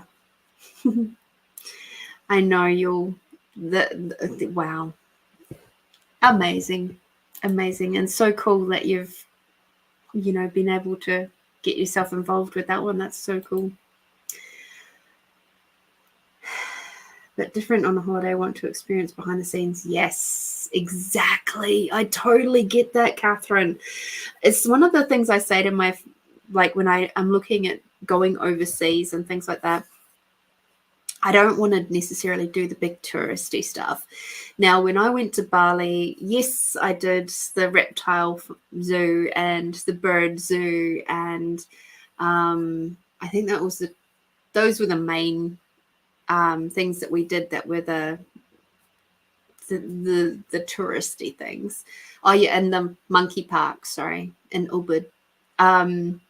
So I did those 3 things, but other than that, we just cruised around. And because my partner at the time was a snake catcher and educator, he on a previous trip had actually been able to get acquainted with some people from the Bali Rescue, Bali Reptile Rescue. And so we actually got to go out on a rescue with them. And I got to sit because I didn't have full like gear and everything. Like I didn't have hooks and stuff with me. So I just got to sit. I ended up popping myself in the middle of this stream, which had like this island in the middle of it. And I just sat there, and I was in the middle of this rainforest, in the middle of the stream, with the water coming around me. Like it wasn't touching me, but it was just flowing on either side of me. And I just got to sit there for, I don't know, a good half an hour and just listening to all the different birds in the water and seeing the little buggies, sort of bugs flying around and stuff. It was just so tranquil and so serene and so beautiful. And I was just like, wow, like you couldn't pay for this. And the funny thing is we did pay for it, but because what they were trying to find was I think it was a king cobra, and it was out on this farmer's land. So this section of bush was actually on the farmer's land, and this snake had been seen a few times over the previous month. And so, like, my partner at the time went and tried to help to find it, still couldn't find it because it's pretty dense bush at the end of the day.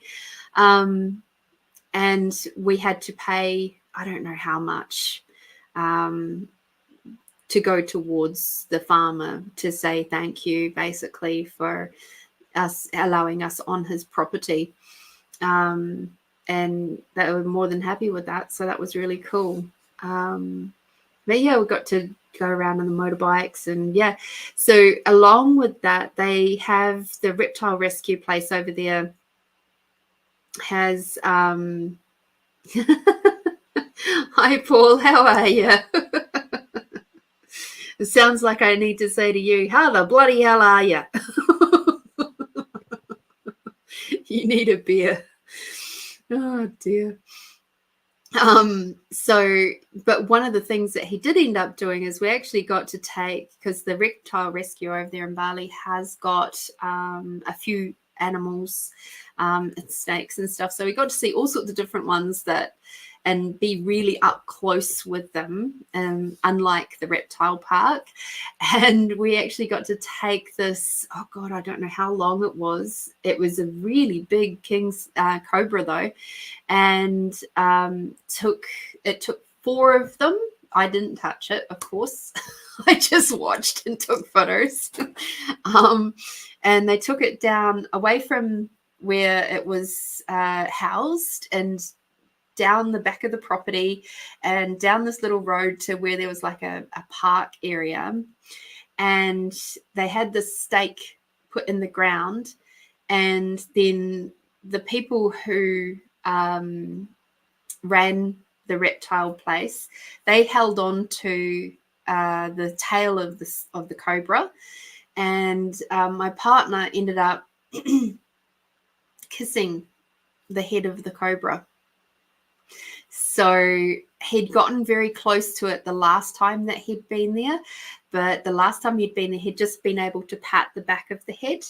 So imagine this is the cobra, and he'd sort of managed to pat the back of the head and get it to lay down.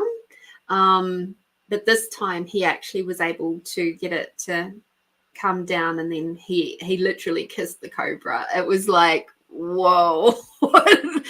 Whoa. You know, you have that moment of just going, wow. So yes, Tony, wow. It's so much respect, and this just the way that he connected with this cobra was just so amazing and so beautiful. And it's certainly one of those experiences I'll forever have in my world. And that was like for my 40th birthday, I got to see my partner kiss a cobra. Oh dear. Yes, happy Friday the 13th to the both of you. I'm glad you've both made it into the Friday the 13th. We're almost coming out of Friday the 13th. Well, not quite. We've got a couple more hours to go yet, but New Zealand is now in Saturday the 14th. So thank you to my New Zealand crew that is still hanging in there watching. I don't know why I'm thinking that I need that bloody beer, but I am Asian. Oh, bloody cups to mind. Oh dear, Christine. Oh, you make me laugh. You make me laugh. Alrighty. So Christine had one more question. Okay. So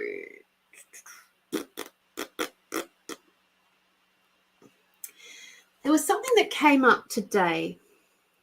What was I watching? It was a YouTube channel, and it was talking about, it was a React type one, and it's this American guy, but he has a lot of interactions with Australian culture.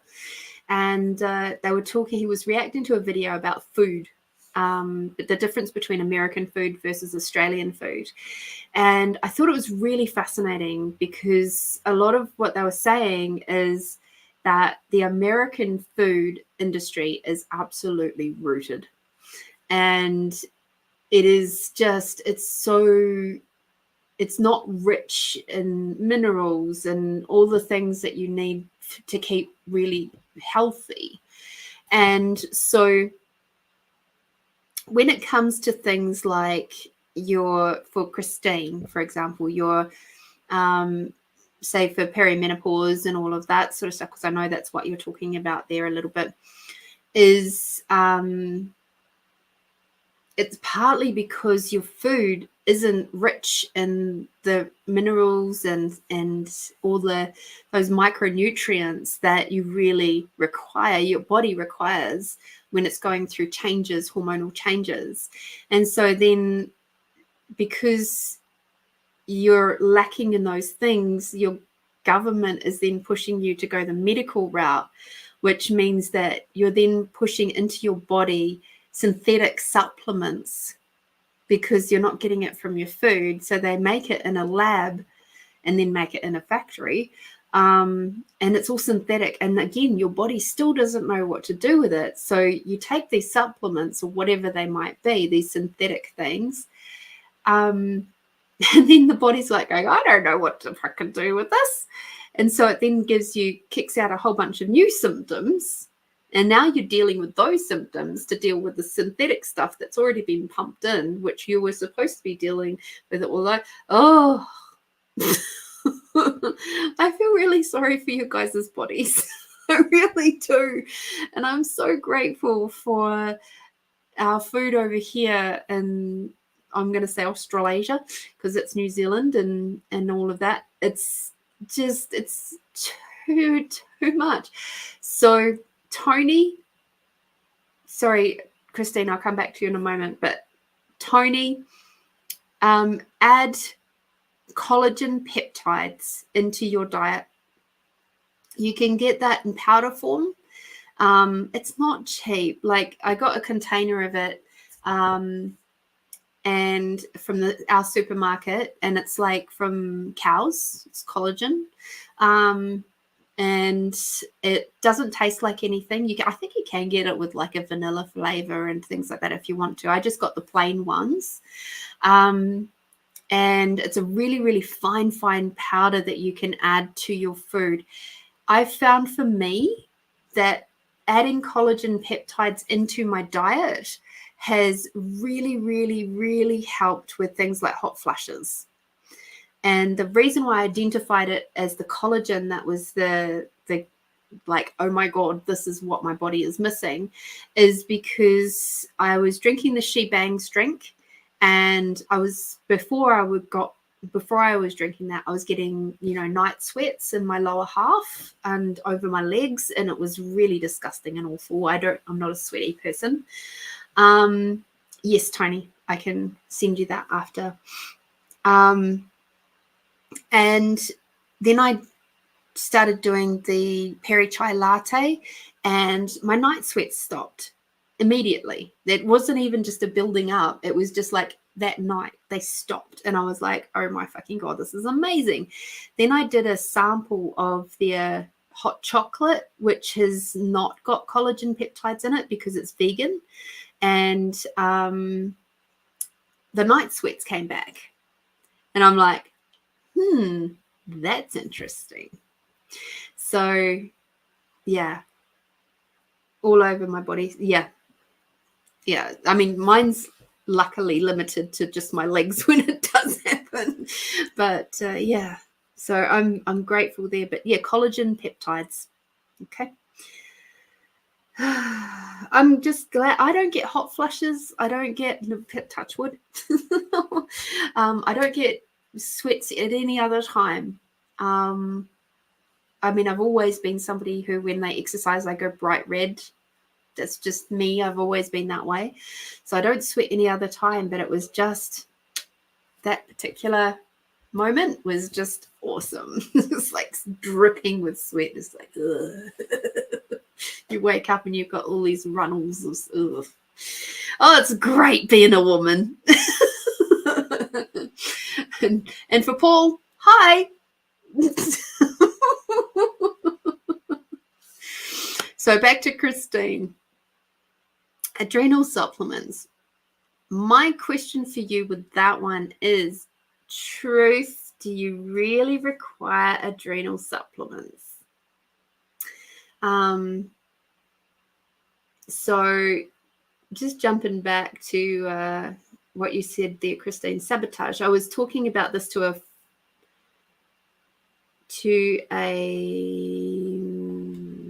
woman from France. Food nutrients, not getting protein, 100 grams. Yes, we are overweight. Yeah, but you see, there's a lot of overweight people here in Australia too. And unfortunately, we are catching up. I do know that there's a larger issue with that in America than there is here. But that's partly because your food is it's so empty. And because the food is empty, the body doesn't know what to do with it. So it wraps up all of that emptiness with fat and stores it because it doesn't know what the fuck to do with it. And then you guys are just hungry. You're really super fucking hungry. So the other thing I would recommend to you is, I'm going to do some pendulum work with you as well, but the other thing I would recommend is add, so get your filtered water and add something like Celtic sea salt to it. So currently I have, in 1 liter of water, I add a teaspoon of Celtic sea salt to my water. You might want to start off with half a teaspoon of Celtic sea salt, and you do get used to the saltiness and you sort of start craving it after a while. But what it does is it adds a heap of micronutrients back into your body. And if you're drinking roughly, 2 to 3 liters or more of water a day, what you'll find is that a lot of those other symptoms that you might be having will start to just even out a bit too. Oh, but the salt thing, even for you, Paul, that's actually quite an important thing too for you, because I mean, you're in America and you've got the rubbish food too, apparently. So the Celtic sea salt is really, really good. It's even better. There's 2 schools of thought. There's the people who like going Himalayan salt, and then there's the people who go Celtic sea salt. I don't care. Use whatever works for you. They're both very high in the micronutrients and loads and loads and loads of minerals and stuff in there. Like, they might only be minute amounts of it, but that's okay because it's more than what you've been getting. So drinking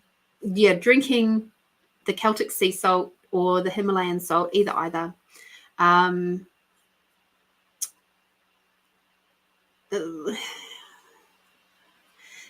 that's the other thing, is that the lovely industry out there has tried to say that salt is bad for us. We actually require salt. Why do you think they push saline into us when we're dehydrated? It's salty water. Intelligence. Right. Let me do some pendulum work for you. At the end of the day, when it comes to your body and your health, you have to choose what works for you and what your body would prefer. Okay, so truth. Will the adrenal supplements help Christine with her energy? My pendulum says no.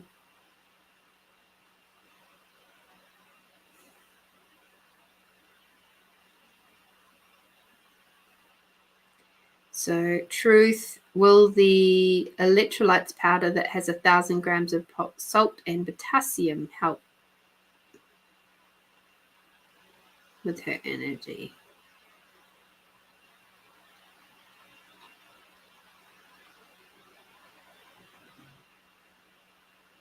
I'm getting a yes on the electrolyte powder.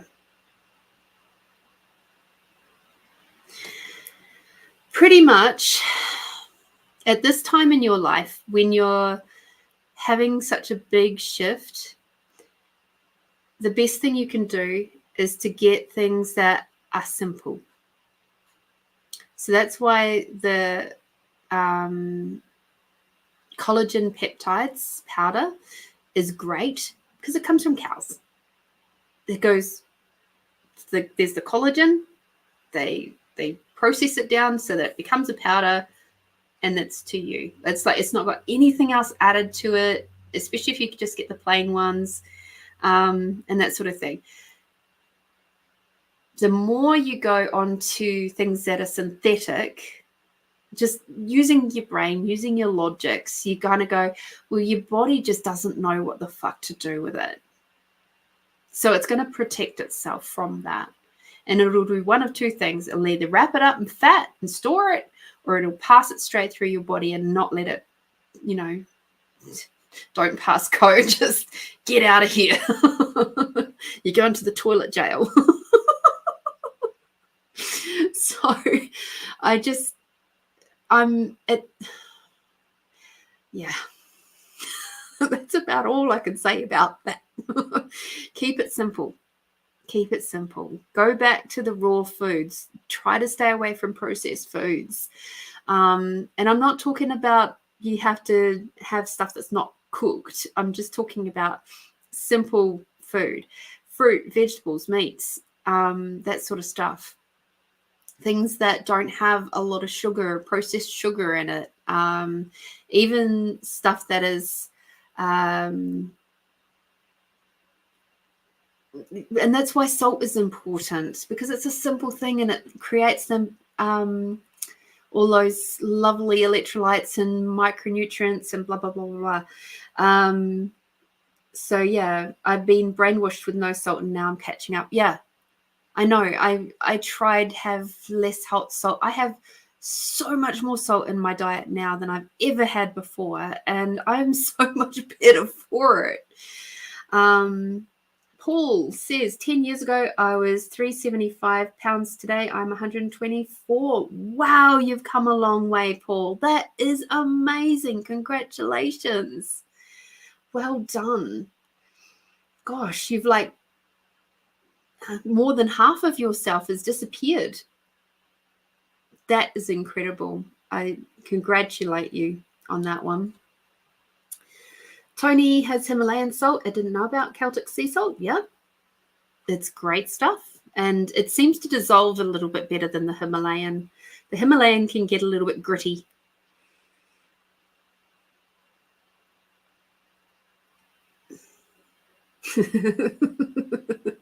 Yeah, exactly. The body does not enjoy synthetic or processed stuff. It really, really doesn't. The only thing it doesn't mind processed is soup. But even then, that's come from the raw product anyway, so it's not really a processed thing. I have made a Celtic salt sole and have 2 teaspoons in my 1 liter drink bottle each day. Cool. Yeah, I find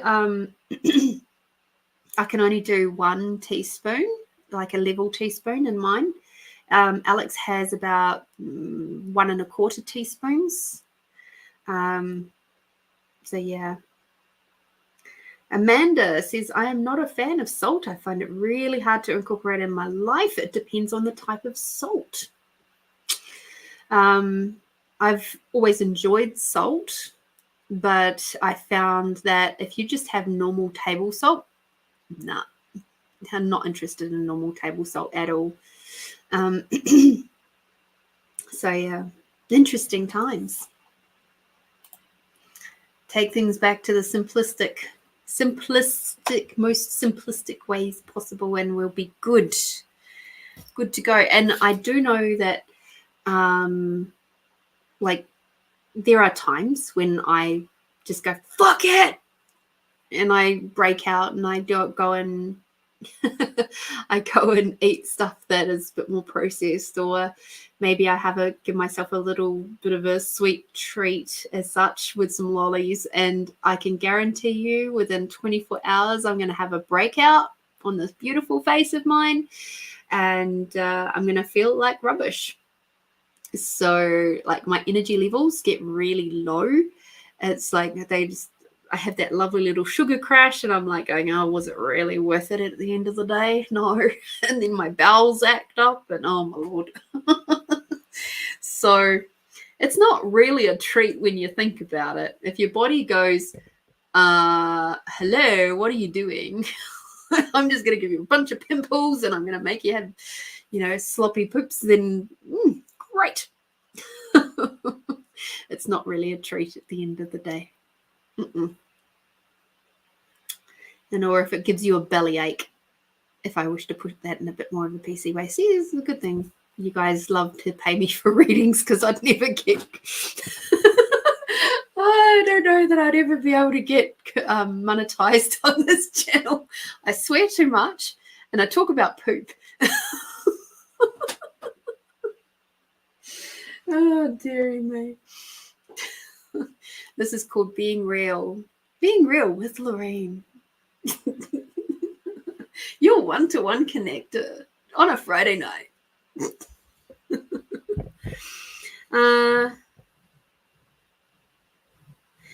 It's nice. Do sweets easy, salt not at all. Is that something I should bring into my life?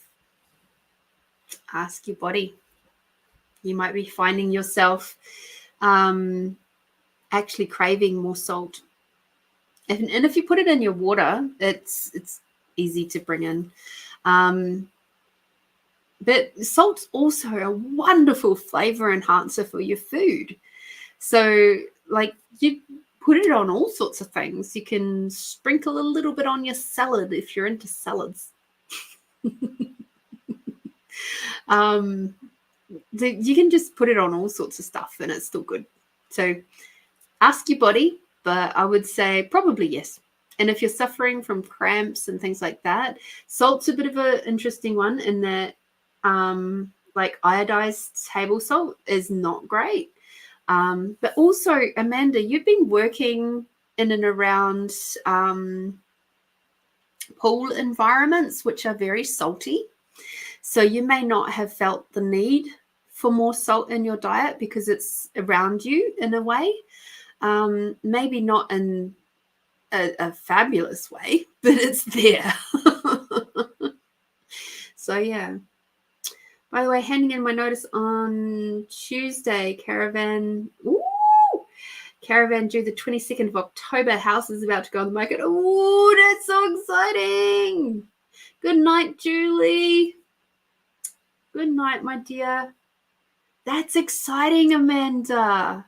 Oh my goodness. You get your caravan the day before I fly to New Zealand. That's so cool. So cool. And what big changes. Fantastic.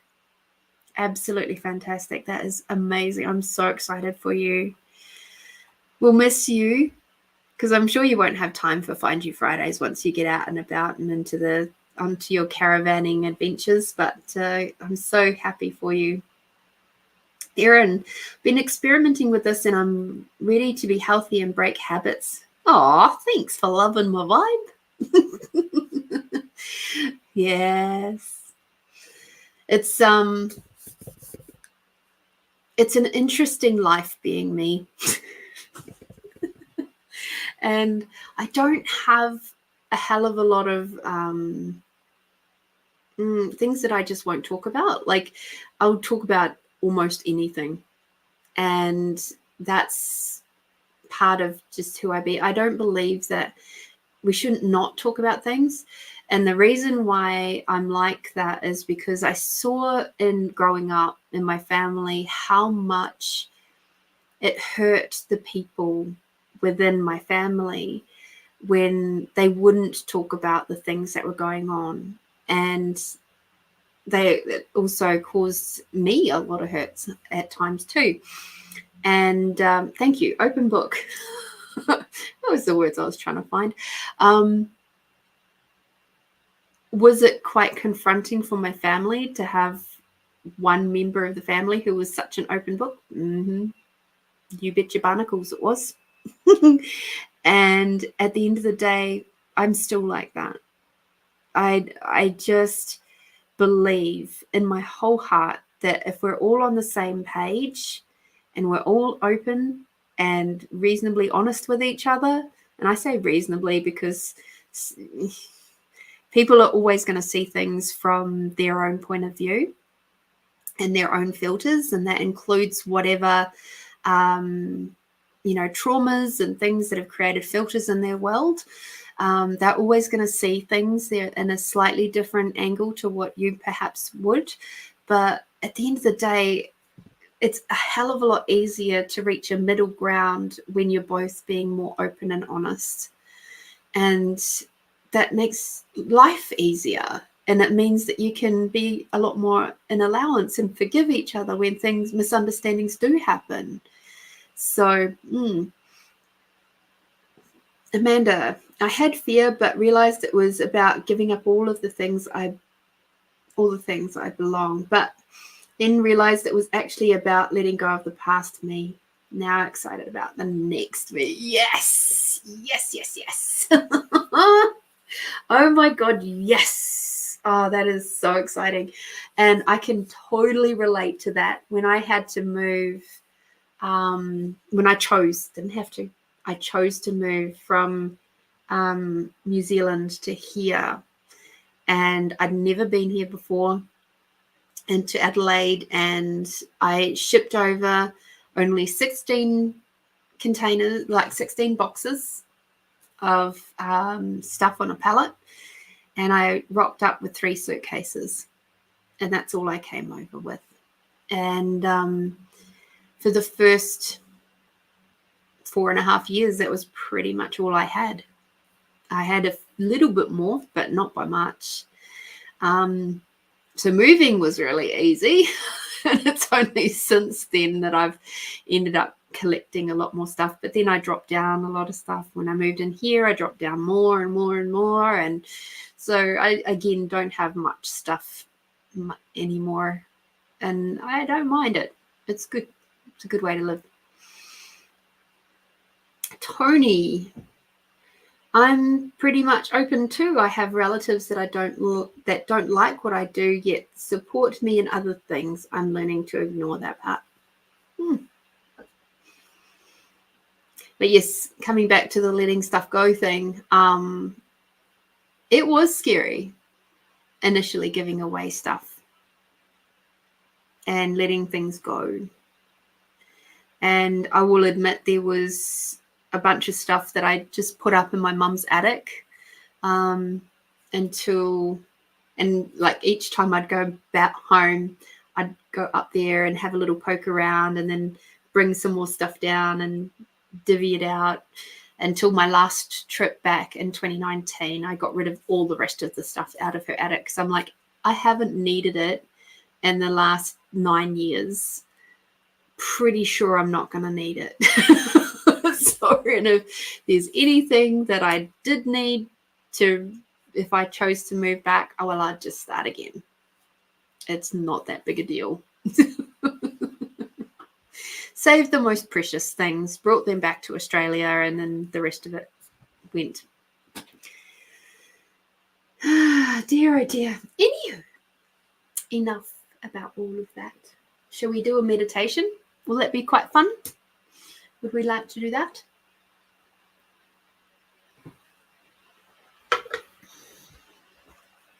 Oh gosh, I've been talking a lot more today.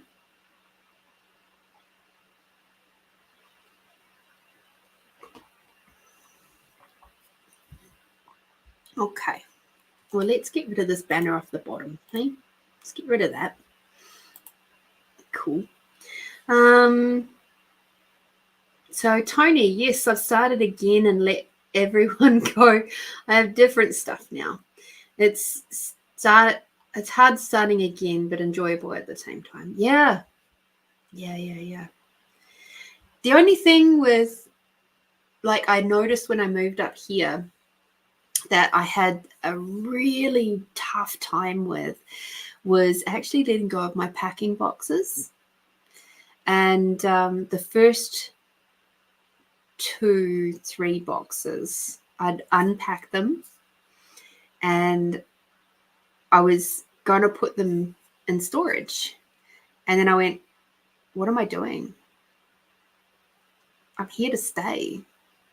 And there was this massive conflict that went on within myself because I'd spent, like, by the time I moved up here, I'd moved something like 14 times in 13 years. And I was just like,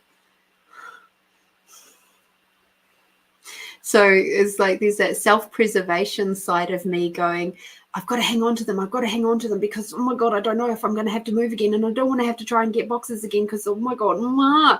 And then I had to be really brave. And those first couple of boxes going into the recycle bin, it was like, I took photos of it and I acknowledged it, and I sent a couple of messages to some very dear friends of mine going, oh my God, look what I just did. And it's like, to anybody, like you guys listening are probably going, oh my God, they're just fucking cardboard boxes. You can pick them up from anywhere. But it is just, it was more of a symbol of the fact that I was finally in a place where I didn't have to stress and worry about having to move and start again and start again and start again and start again. Because I've started again so many times in my life that it had almost become a very familiar habit. It would be like, whether it be a relationship or work or living in a home or whatever, it's like things would last a couple of years and then bam, gone. And if it wasn't a relationship ending, it was a job or having to move or something like that. And it was just over and over and over again. It was just this constant thing of having to start again in some way, shape or form every 1 to 2 years, if not sooner. So it was a huge significance of actually throwing out those boxes. Okay, Erin, 2 years ago, I had 5 storage units and more stuff at my boyfriend's grandmother's basement. It's all consolidated into my new manifested home, and I've been trying to go through a box a day. I needed this nudge again. Thank you. You're very welcome, Erin. I have only one storage container. It's got not very much in it at all. But the only reason why I haven't got rid of it yet is it's still got part of it is storage for some of my work stuff, of all things. But it's also got this big antique oak table in it. And I don't know if I can take it apart. And there's nowhere that I can store it here. So until we create some room in one of the sheds, there's just no room. And because that's a whole story in itself. But that's one of the only reasons why I've still got the storage pot at this point. I'm just not quite ready to let go of the antique oak table yet. It's just so fucking gorgeous, and I'm waiting for a moment where I'll be able to actually set it up somewhere again. Hi, Sonia. I think Judy says, I think we can become prisoners in our own head. Yes, I completely agree. We can. Totally. And I know now more than ever that because my normal was this whole thing of setting up again, restarting my life again, restarting whatever again, what I was essentially doing was bringing that into my life as well, because I was resonating at that level all the time. And it took something like moving to Mount Barker to be with this lovely, gorgeous man who's behind that wall over there, to break that cycle for me. And I'm so, so grateful for that, and so grateful for him, So well done, Erin, for getting rid of the 5 units. And donating makes a massive difference, doesn't it? Like when I got rid of a good probably half the stuff in the storage pod out the back, I donated a lot of stuff. And then I also hired a skip bin as well and got rid of a bunch of stuff that way. Amanda, I'm taking on all the experiences and lessons my stuff brought me. I've just finally realized that my stuff is in me and I don't need to take it. That is beautiful. I love that you've come across that for yourself. I am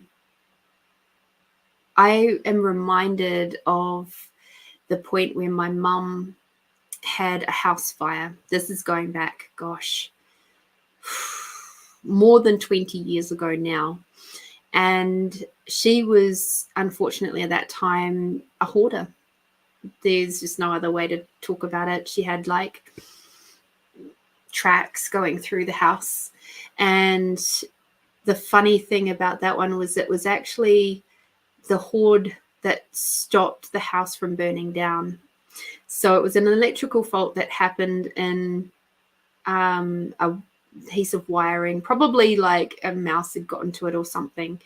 And anyway, it had sparked out of the what do you call it, the socket in the wall, and had managed to spark into a piece of furniture. And the furniture smoldered and then burned and then went and put flames straight up through the ceiling, up through to the roof, which luckily had hardwood. I think it was maybe macrocarpa, but it was hardwood anyway. So the roof beams, all the roof rafters were hardwood, and it also had timber sarking. And so she's very, very lucky. They only ended up having to replace 2 of the rafters. And being that it's out in the country, they managed to, the fire was contained just enough with all the hoard that it couldn't get to the framework very well of the home. So the country fire service managed to get out there within about 20 to 30 minutes, and they managed to put the fire out, which was unheard of in our village. Like if there was a fire in any of the houses, they were burned to the ground. Like there was just no saving them. So my mum got away very, very lightly with just having a lot of stuff that was water damaged and smoke damaged. But of course, it all had to go. And it was one of the things that was a massive blessing for her, because she couldn't do it on her own. She couldn't let go of the stuff because it was all good stuff. And I see that a lot with the people that I help with my other job that I do. It's really, really tough to let stuff go. So yeah. Aw, thanks, Erin. Sonia, clearing is such a good feeling. You feel physically lighter, brighter, and find such clarity when you have minimalistic decor around your home. Yes, I agree. Erin, Spirit made my basement flood with sewage when everyone else just had water. That started my process. I love it. Hidden blessings, right? It's like, all right, if you're not going to tackle this, and if you're going to keep ignoring it, then we're going to force the issue for you.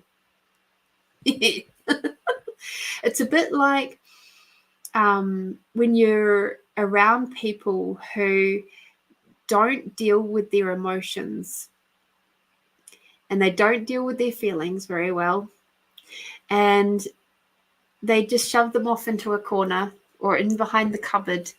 And then next thing you know, after years and years and years of doing that, everything starts bubbling out as a health condition.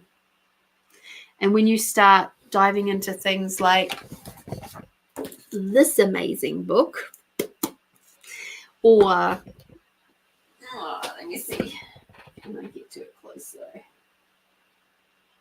No, I think Alex may have moved it because it was his book.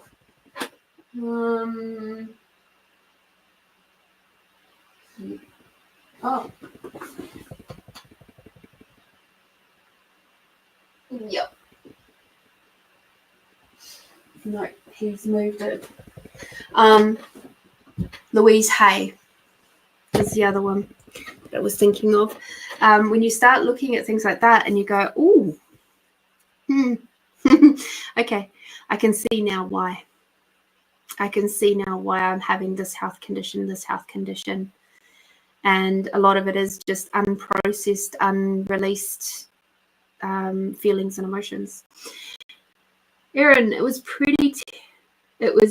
a terribly forceful snowball effect. We wound up in a homeless shelter for 3 months during 2020, then the heart of the ghetto, and now manifested into a beautiful home with the help of action, like letting go of material things and also asking my angels and guides that love me for help. Yeah, I'm so happy for you, Erin. That just, yeah, it's a full-on moment when you are in that really such low space, and you're like, how the fuck did I end up here? And then there's that moment where you just go, okay, well, it can't get too much worse than this, so the only way to go is up. And little by little, you just keep building it up, and next thing you know, you're in a big beautiful home, or you're in a relationship with somebody who doesn't like make you feel like you're going to get kicked out of your home every 5 seconds because they're smart and they bought the house.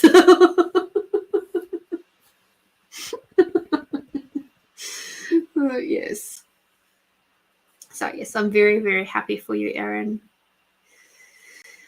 I think, we've all had our journeys. We've all had amazing life stories, and that's the thing that people just fascinate me so much.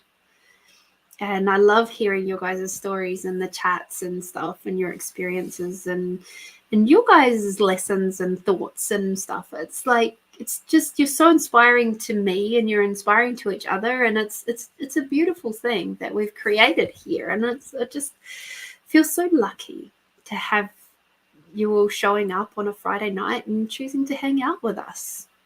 So yay. Sonia, my clearing has been a 10-year journey. I've still got a bit more to go, but I'm taking it step by step and not beating myself up like I did for so long. That's wonderful, Sonia. Yeah, it does. It takes a while. I remember it took me about 6 months before I could actually open up my pod and start looking at things that I could let go of. And then one day it just clicked in my head, and I just said, today's the day. And so that morning I had a skip bin, had it delivered like 2 hours later, and bam, I just started. And it was great. I felt wonderful. It was a bit manic, but it felt wonderful. Because when it's go, it's go.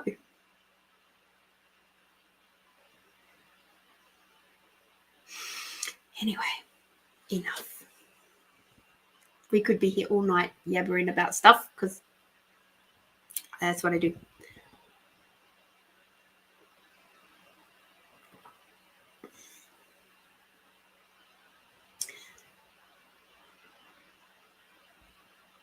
So interesting that you both, Sonia and Tony, have been talking about this beating yourself up thing.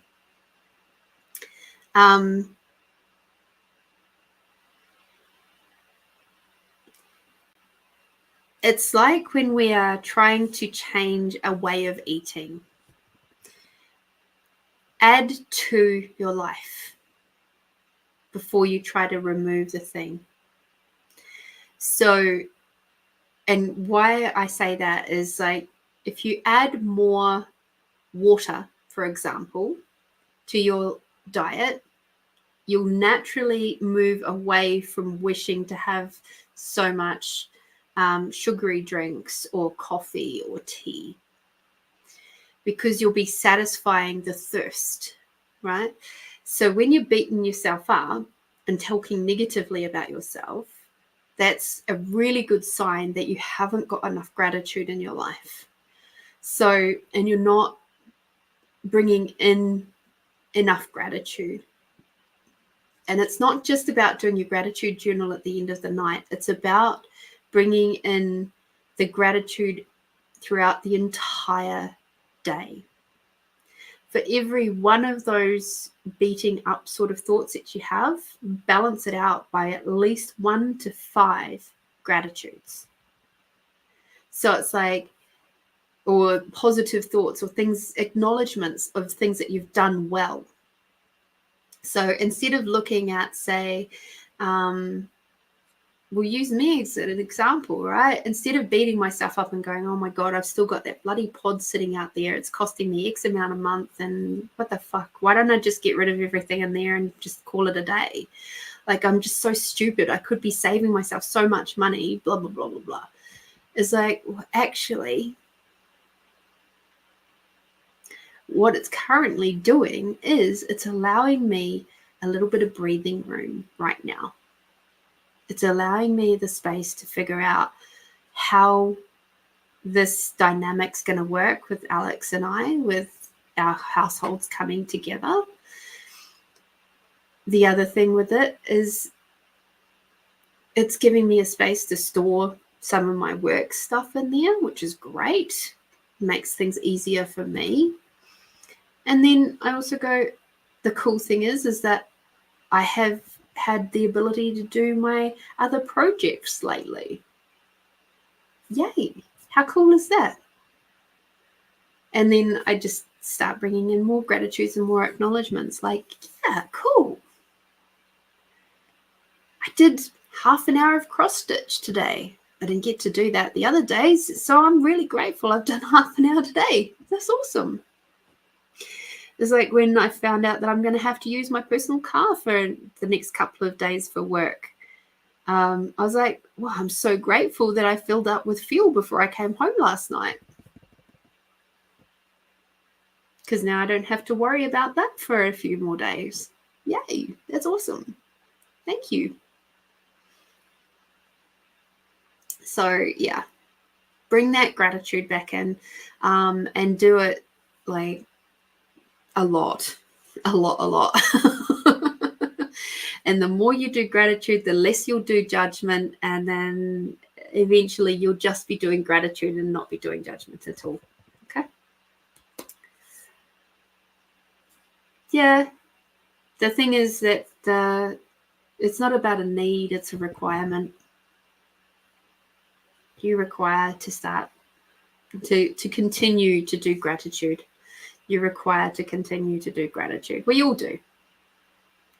It's one of those beautiful things that is it's hidden all over the place.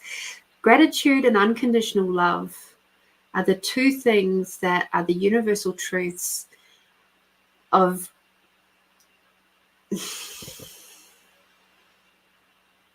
the world being able to be a more cognitively conscious, enlightened space.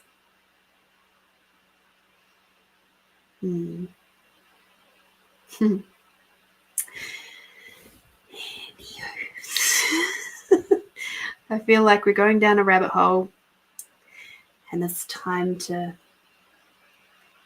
be gentle. Okay.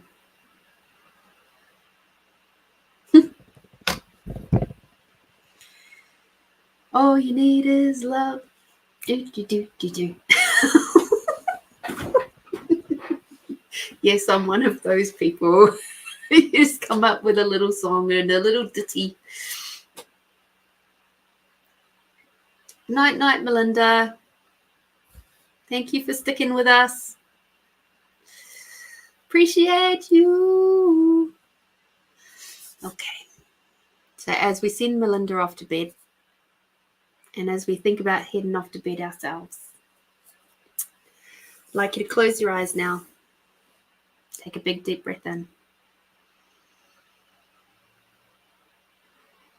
And out. Taking another big deep breath in all the way down to the bottom of your belly. And another big deep breath out.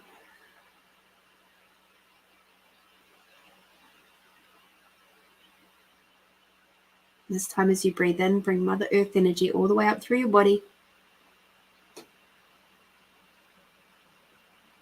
And as you breathe out, bringing Father Sky energy all the way down.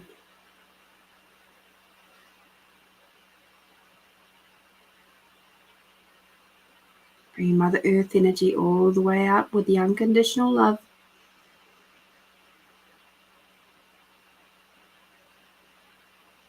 And bringing down Father Sky with the gratitude for everything and everyone all the way down through your body.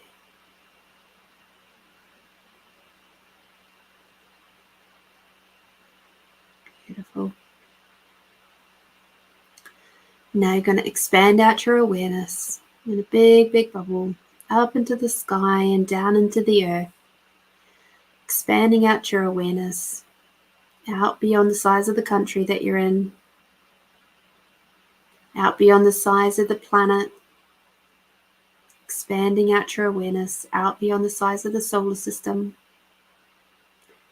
out beyond the size of the galaxies.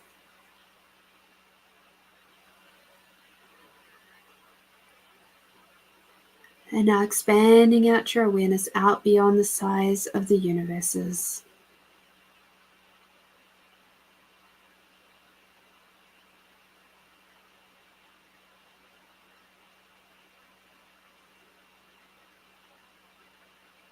And now focusing on your body once more. You're going to grab your sense of allowance, remembering that your sense of allowance is the space where you can perceive, know, be, and receive the energies that are surrounding you from no point of view. You're not at the effect of them. So you go from being that tight, contracted little pebble at the bottom of a raging river of everybody else's thoughts, feelings, and emotions. And as you expand out your allowance, you become like the big fluffy cloud that just floats on over that raging river, and you can see it for exactly what it is. It's just energy.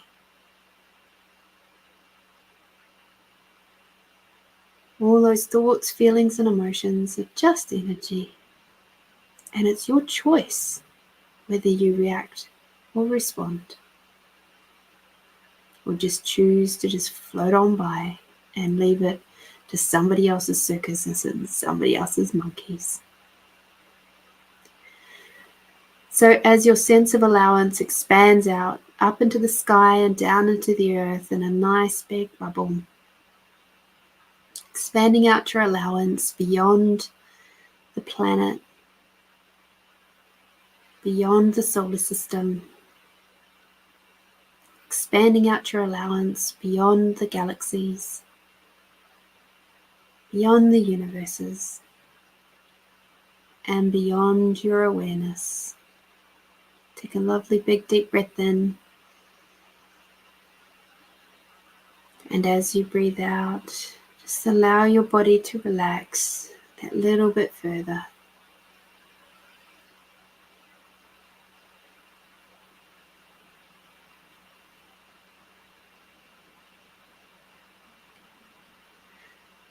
So drawing inspiration from our weekly reading today, I'd like you to imagine that you're moving through your week, kind of like seeing it on fast forward.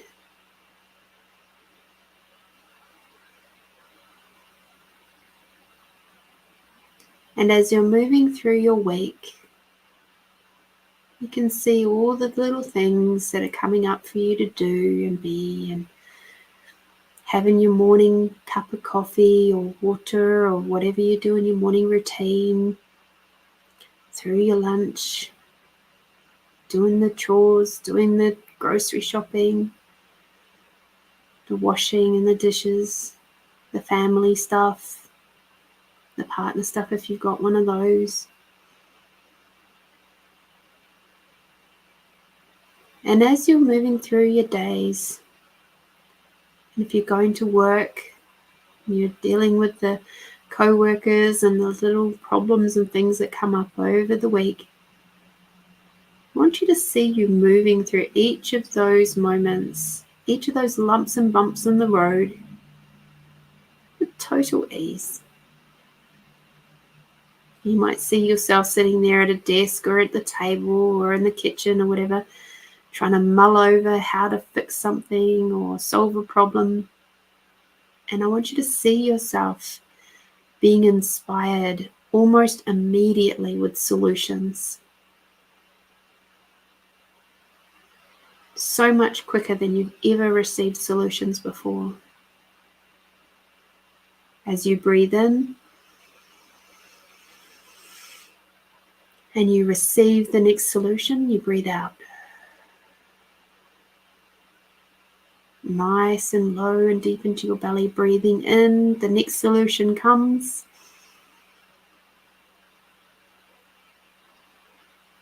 And as you breathe out, you move through to the next moment in your day, in your week.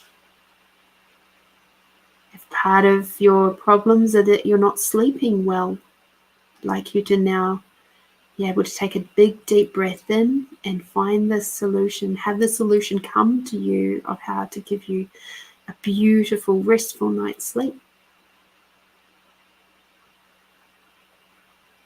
Watch for what information comes through now that allows you to know what will create a beautiful, restful night's sleep for you. Keep breathing in that solution. And as you breathe out, just allowing yourself to move through to the next part of the day, the week, all the way through to your this time next week. Joining us together,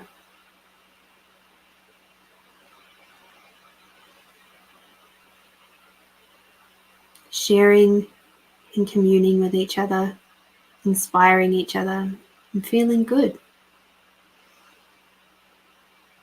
Knowing that you've created some magic today, that we've all created some magic by coming together in this beautiful way.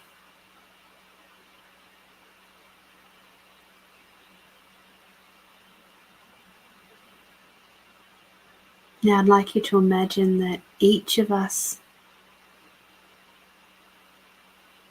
so imagine you're in the center of a circle, and the circle is made up of all the people of the Find You Fridays crew.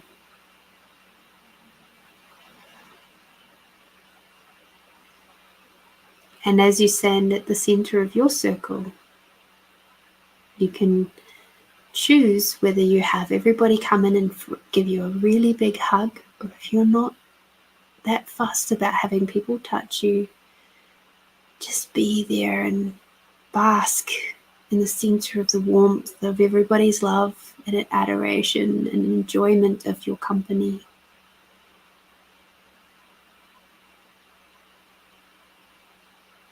But if you're like me, I'm big on hugs, so you can all come in and give me a big hug.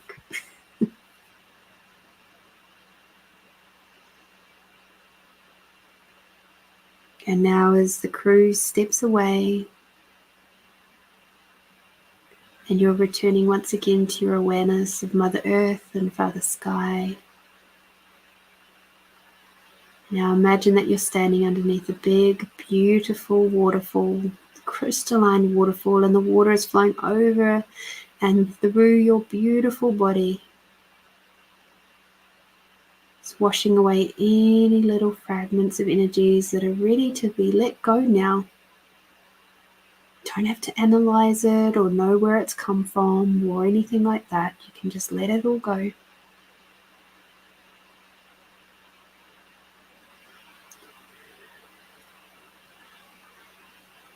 And now you can step out onto a nice big warm river rock where you feel the warmth of Mother Earth underneath your feet. Take a nice big deep breath in, bring Mother Earth all the way up through your body.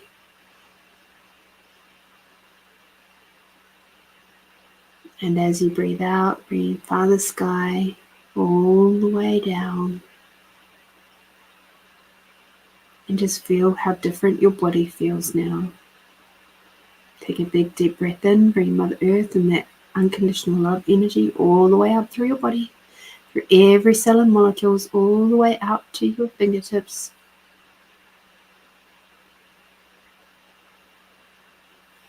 And breathing out, breathe by the sky. And the gratitude for everything and everyone all the way down. And thank you. It's done. It is done. It is done.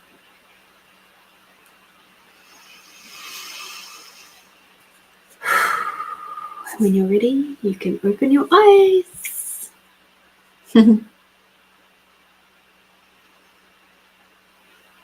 So I wish you all the very best for the week to come, and that any little lumps and bumps in the road you find quick and easy solutions for, and keep tootling along in your happy, joyful little way. So just remembering for self-care, please drink some water. Have some salty water if you'd like. And as in with Celtic sea salt or some Himalayan salt. Or maybe a little of both. And until next week, be bold, be brave, be you, my beautiful friends, and I'll see you next time. Bye-bye.